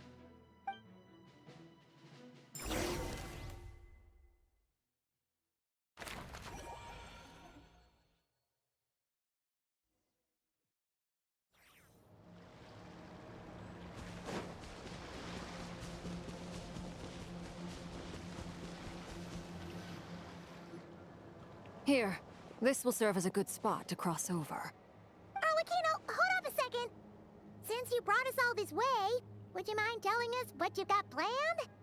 We still haven't got the slightest idea what's going on here. And if even Columbina doesn't know where the iridescent moon's marrow is, how do you?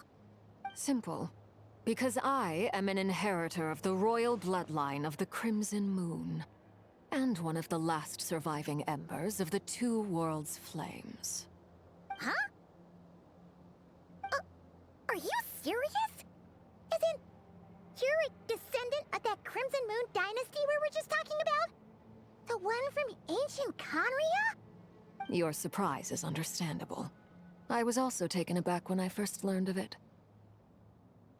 But the more I thought about it, the more I realized the signs had been there all along. When I was young, I discovered I could wield a very special kind of fire. It coursed like blood through my veins and smoldered away inside my nerves. What's more, whenever I experienced strong bursts of emotion or drew too deeply on this power, It was like some kind of presence within the fire would begin to gnaw away at me, consuming me from the inside out. Exactly. That is why my hands are like this, too. At first, I saw it only as a curse, but once I became a harbinger, the Jester apprised me of the truth. Together with my own investigations over the past few years, there are several things that I have gradually come to understand. For instance, take the so-called Crimson Moon. In truth, it is nothing more than the shattered remnants of the iridescent moon, fused with the abyss to prolong its lifespan. Since this blood flame was bestowed upon me by the Crimson Moon, it is a fusion of the iridescent moon's former power and the corruption of the abyss. You all understand the nature of the abyss well enough. I draw upon its power, and in return, it hungers for my soul. This strange blackness is the mark of corruption it has left behind. If I recall correctly, you once told me that if the corruption ever made it to your heart, you'd become a completely different person. Yes, and that's the reason I'm always careful not to push my power too far. It's essentially a never-ending tug-of-war. Oh, sounds intense. Anyway, the rest of my story can wait. Is there anything else about the Crimson Moon or the Iridescent Moon that you're unclear about? Paimon has a question.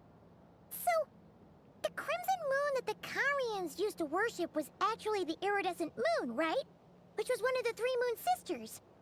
Does that mean that the Karians were to the Crimson Moon as the Frost Moon Scions are to the Frost Moon? So much of that history has been lost. We have no way of knowing exactly what they were like. But I would suspect that the Conrians weren't as devout in their moon worship as it might appear. The iridescent moon's remains simply served as their link to the abyss. Later on, perhaps someone discovered a way to make direct contact with the abyss. Or maybe there was some kind of ideological divide. Either way, a dissenting faction staged a coup and drove out the royal heirs of the Crimson Moon dynasty. Still, even with the dark sun looming high overhead, the Crimson Moon's glow never truly faded. If you want living proof, it's standing right before you. The first time we met, I sensed something familiar in your presence. When I looked at you, I felt I could see that mysterious red moon in the corner of my eye. In your flames, I saw its broken image, surrounded by a strange black aura. Well, I appreciate that you kept it to yourself. Much about the Crimson Moon is still a mystery, and I'd prefer not to end up as the object of an insane research project. Anyway, time is against us here, so if there's any other questions, they'll have to wait. I just want to make sure I've got one thing straight. In her letter, Sandrone mentioned that since you are unable to contain the iridescent moon's marrow yourself, you intend to leave it in my custody, correct? That's right. For now, it's the only way I can pay you back for your help. The iridescent moon is already part of who you are, so with its marrow in your possession, you'll be even more powerful than before. Deal. Then let's get started. Get what started? What does this place have to do with the Crimson Moon? When I first became a harbinger, the Jester gave me a book called Parenheri, also known as Leobranto Inamorato. You should be able to buy a copy next time you're in Fontaine.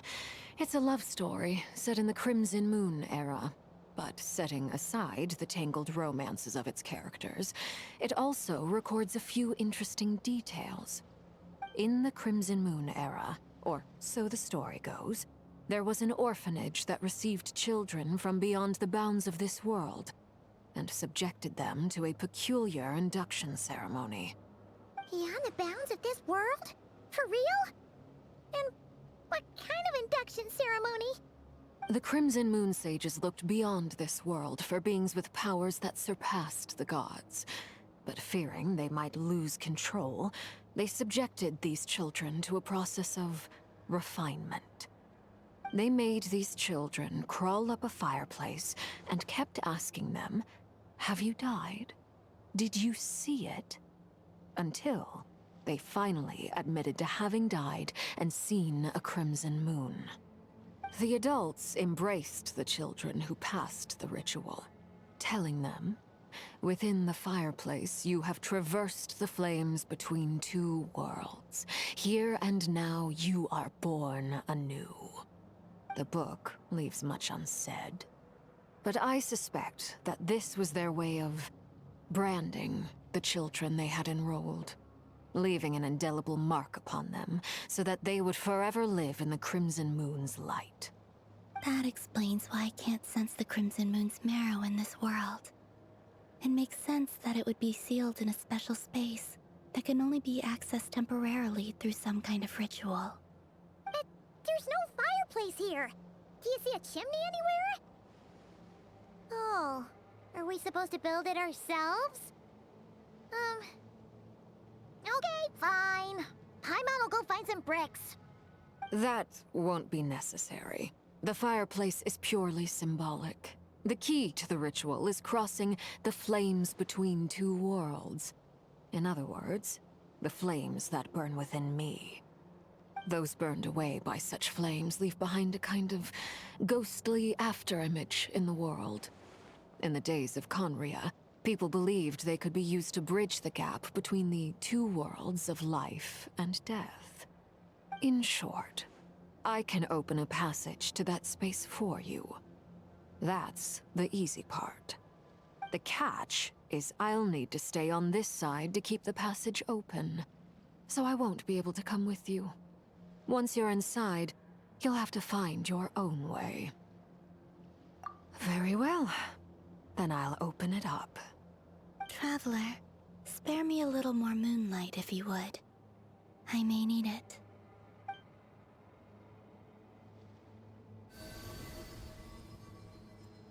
Thank you. I feel like I've recovered some of my strength now. It should be enough to move us across short distances and confront whatever dangers might await.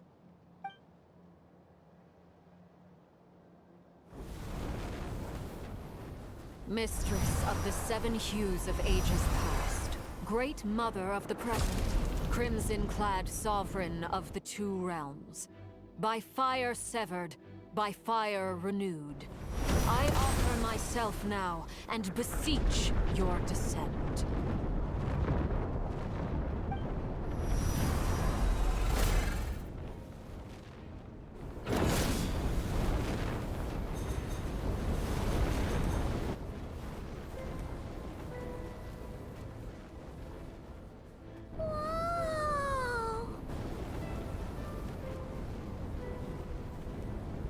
One word of advice.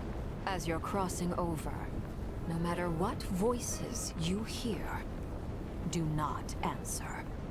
Got it! I sense a sinister gloom inside, but also the familiar light of the moon. I feel that I am about to meet an old friend who has changed beyond all recognition. All right, let's go.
practically filled the entire place. What now? What a tragic sight. Fragments of your broken body, seized by the abyss, and hung up aloft like mummified remains. Iridescent moon, was this truly what you wished for? Careful. There's something spooky about this place. Feels like something is lurking in the fog. But Haimon's right behind you. Whatever you do, don't run off without her.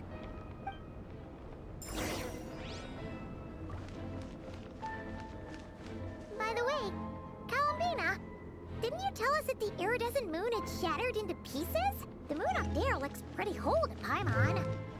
How is that possible?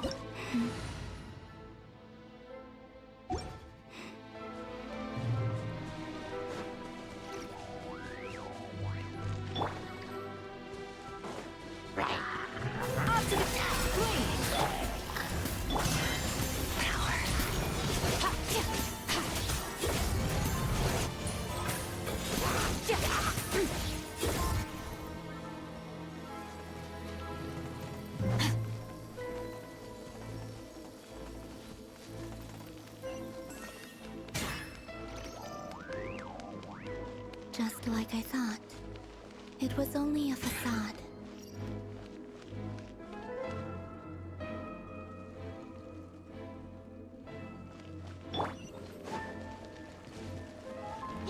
A little do your worst.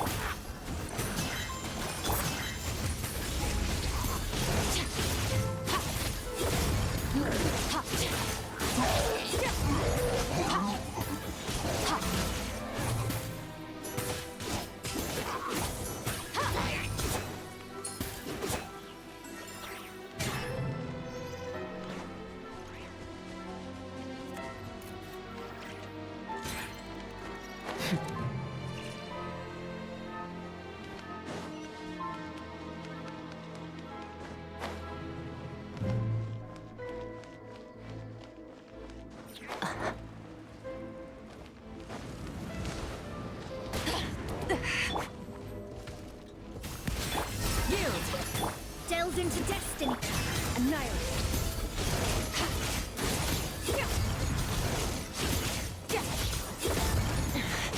Wasn't expecting. A burst of flavor.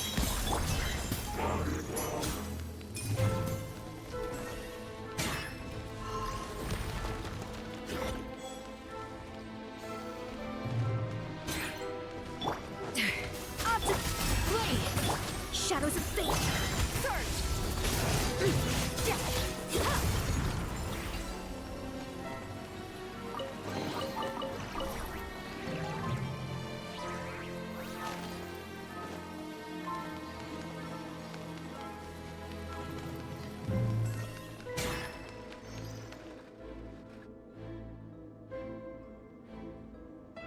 Huh? Huh? For real? That's way too high! There's no way we'll be able to reach it! No. I'm not sensing anything up there. It's coming from under the mountain. Let's see... Ah! There's some kind of weird shadow over the water! Wait, see that? Looks like a mechanism of some sort. Let's check it out!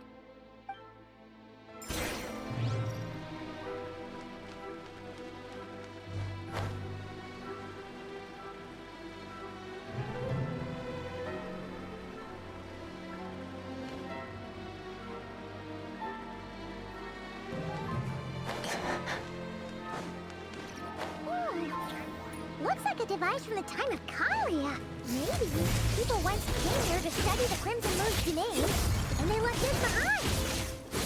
If we can activate it, we might find some clues.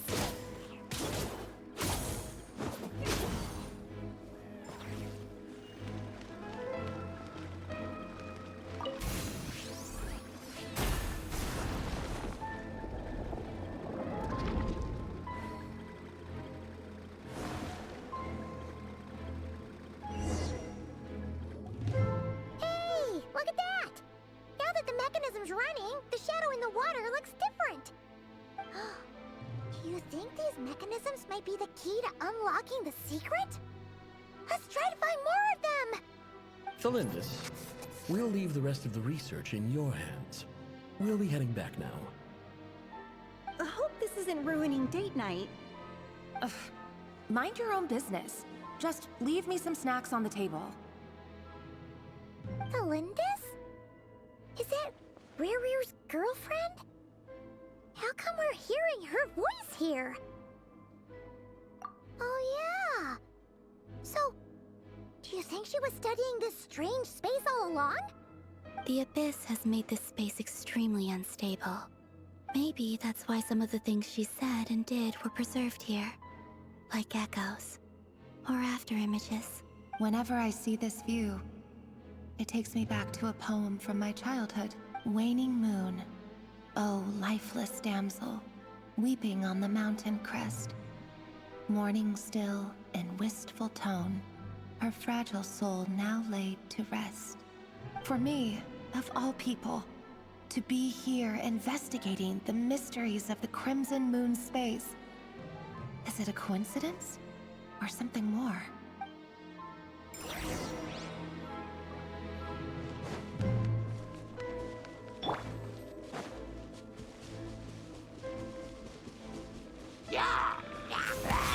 Do your worst!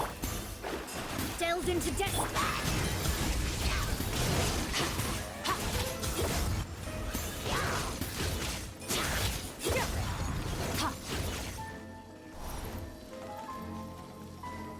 The pinnacle of excellence!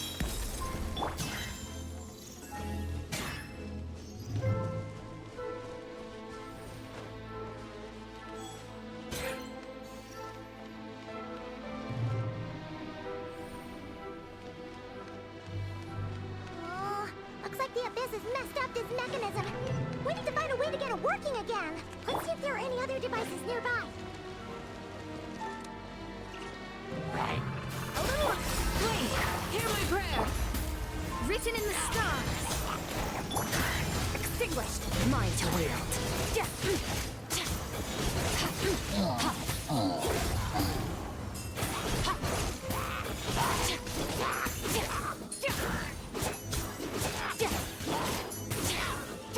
Goose on the loose!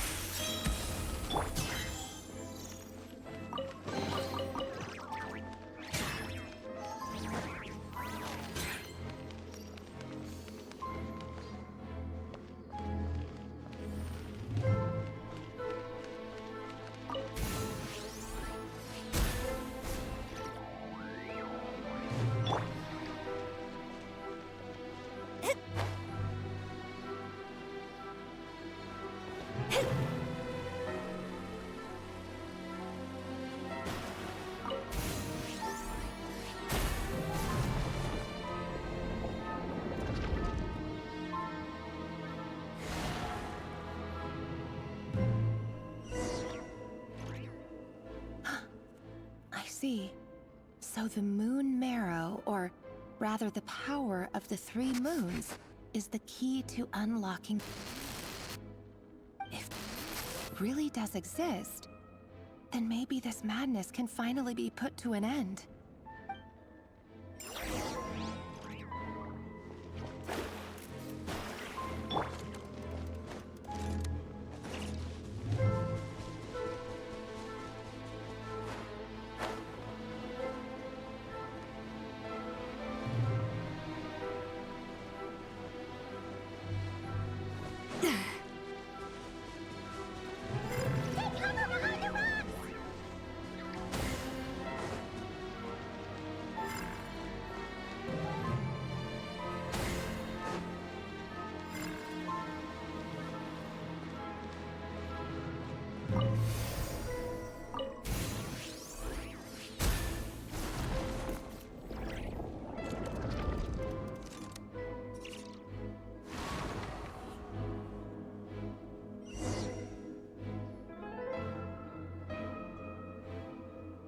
With the Abyss inhibitors in place, I should be able to access the chamber with the moon marrow. Oh, Rerir, with every step you take, you're drifting further from what you truly desire. But you're not the root of the problem. Ever since that outsider set foot in Conria, the Vinster King has sunken deeper into madness. If only I could get my hands on that outsider.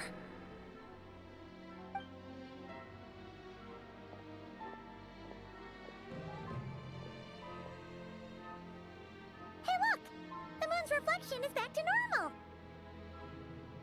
Alindis' voice mentioned a chamber with the moon marrow. Do you think maybe it's hidden in the moon's reflection? It must be. For within it, I sense the fragile aura of a dying soul. Then there's no time to lose! Let's go!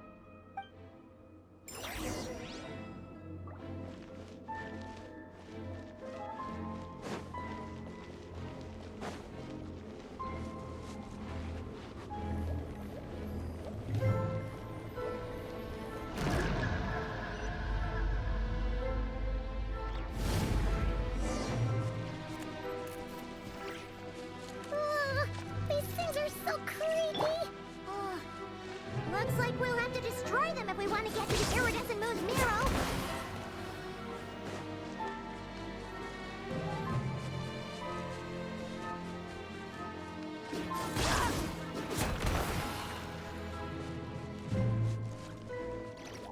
That must be the iridescent moon's marrow! Oh, we'll need to destroy these things before we can reach it!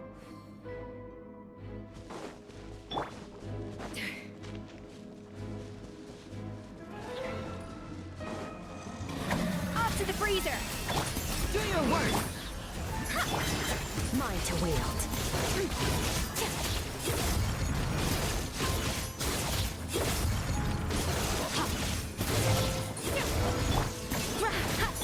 Yield! Grant us your blood! Shadows of fate!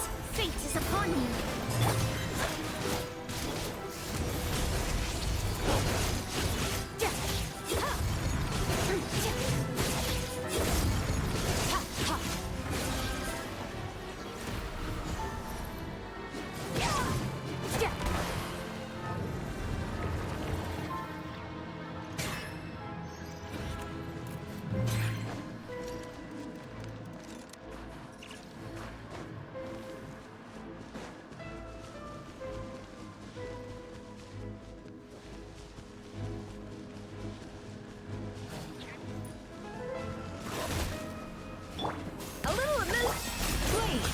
Delved into destiny. Annihilate. Mine to wield.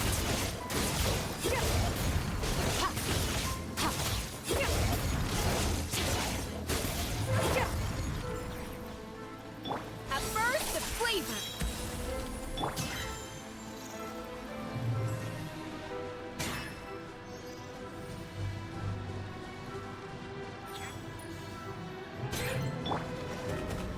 Off to the freezer. Do your work. Shadows of fate! Surge!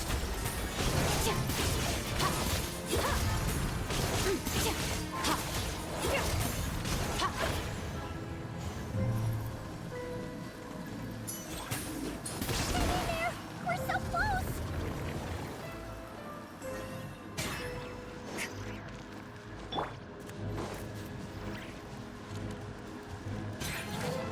A dash of... Hear my prayer! Written in the stars! Annihilate power!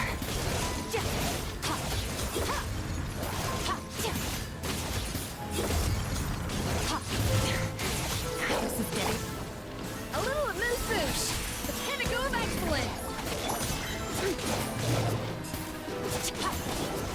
Extinguish! Mine to wield!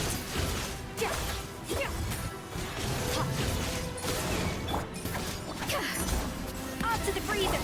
You! Delved into destiny!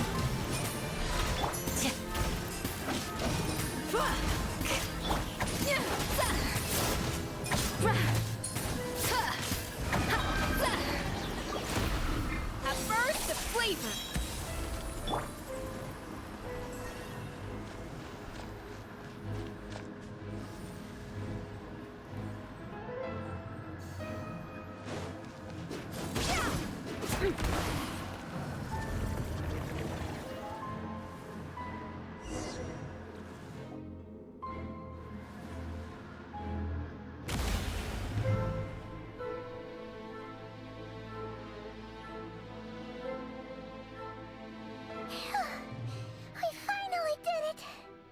the iridescent moon's marrow, still burning away like an undying flame, yet now contaminated by the abyss. It has taken on a new form entirely. If we can purify the abyssal power within, we should be able to obtain its untainted essence.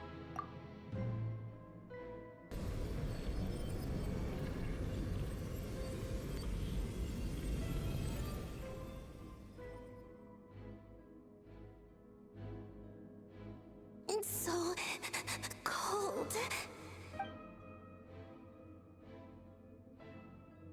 Is it you? Huh? Are you talking to us? At long last, I can see you once more. Our fates have crossed, and I am finally free. I'm sorry. I lied to you. Even knowing what was to come, I still couldn't let go of the fear in my heart. As death drew near, the moment the moon shattered, my body began to split apart piece by piece. Like I was being cut into pieces by 1,000 blunt blades. My thoughts scattered as the cold crept in. But I could not bear to fade away like that. Tell me, what was it that brought you to us all that time ago? If only I had possessed your courage, then I might have been spared this torment, more painful than death. You look so puzzled. That's how I felt too when I first saw you. But trust me when I say that everything happens for a reason. Farewell, Hypo.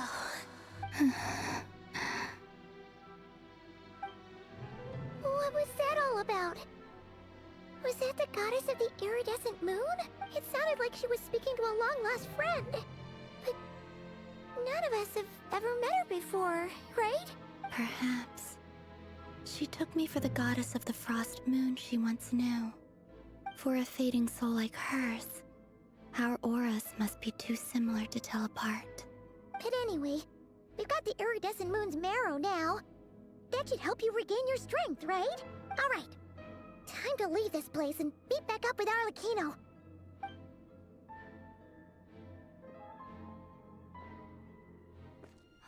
That's odd. This place looks different than when we came in. Waning moon, huh? oh lifeless damsel. Oh.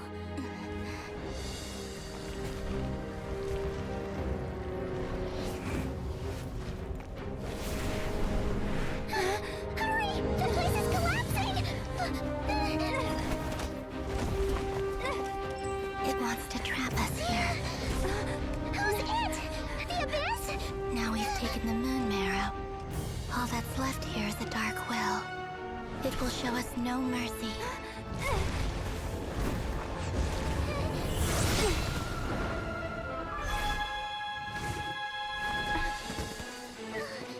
Give it back! The crimson moons! My marrow! My heart!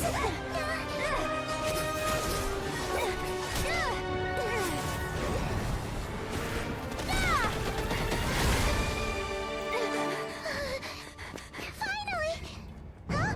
Oh no! The exit's blocked! They're back!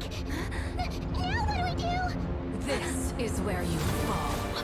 Witness my rise. Hey, it's... What are you waiting for?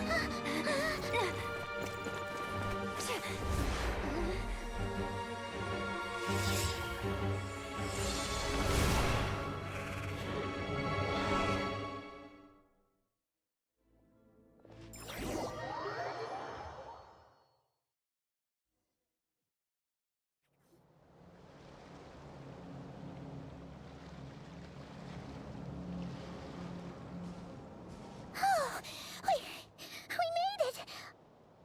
Was that you, Arlecchino? Did you save us? Wait, your hands! They're... Oh, this? Don't worry. It's a small price to pay. The Abyss wanted to trap you inside, and I defied its will by bringing you out.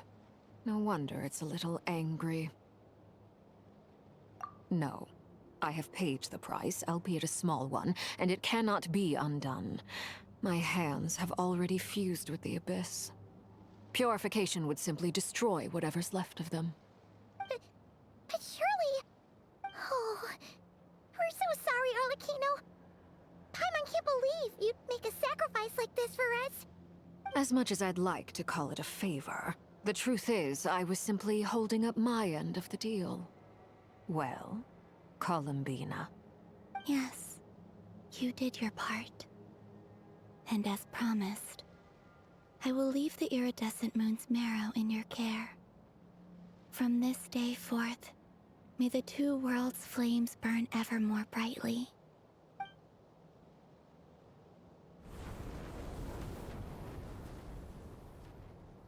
I'll take that as a blessing.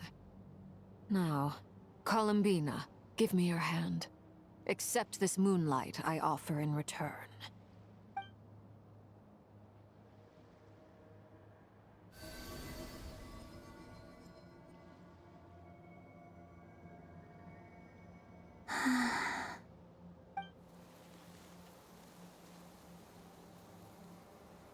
Feeling stronger?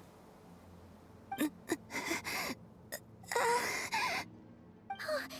Columbina, are you okay? I'm fine. Our powers are a little at odds, that's all. By the Frost Moon's authority alone, wielding the power of the other moons was always going to be a stretch. Still, I think it's fair to say that your strength has returned, at least to the level it was at as Third Harbinger. It's still not enough. There's no way I can hope to challenge Rayrir like this. Just one more ray of moonlight, if you would. It's okay. I can take it.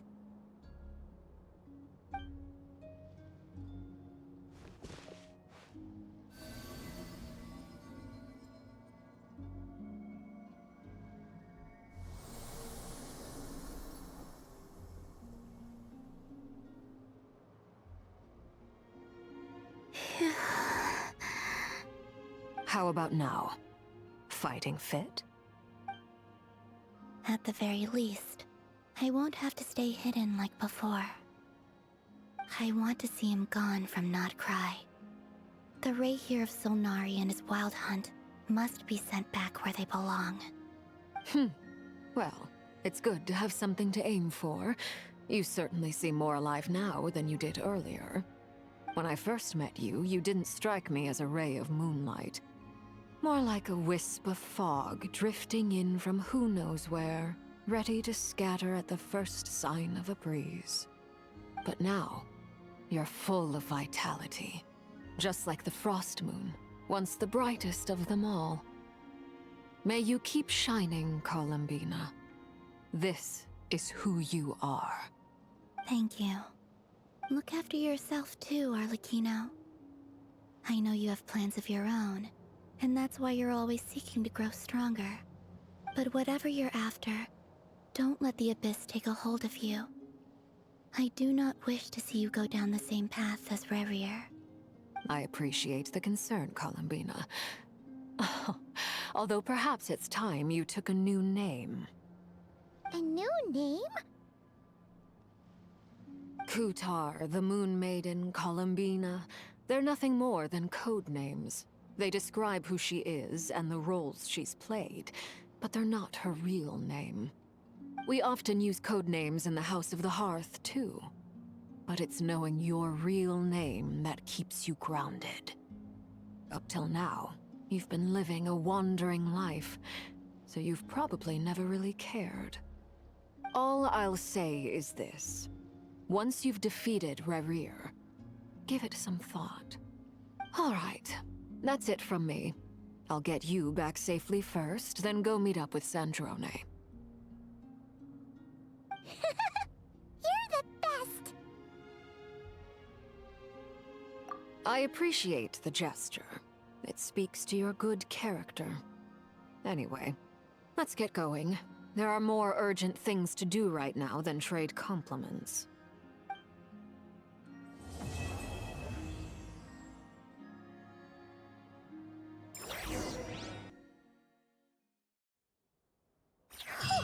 It was a close call, but we got the iridescent moon's marrow and restored Columbina's strength, and that's all that matters. In other words, mission accomplished. Paimon wonders how everyone else is doing.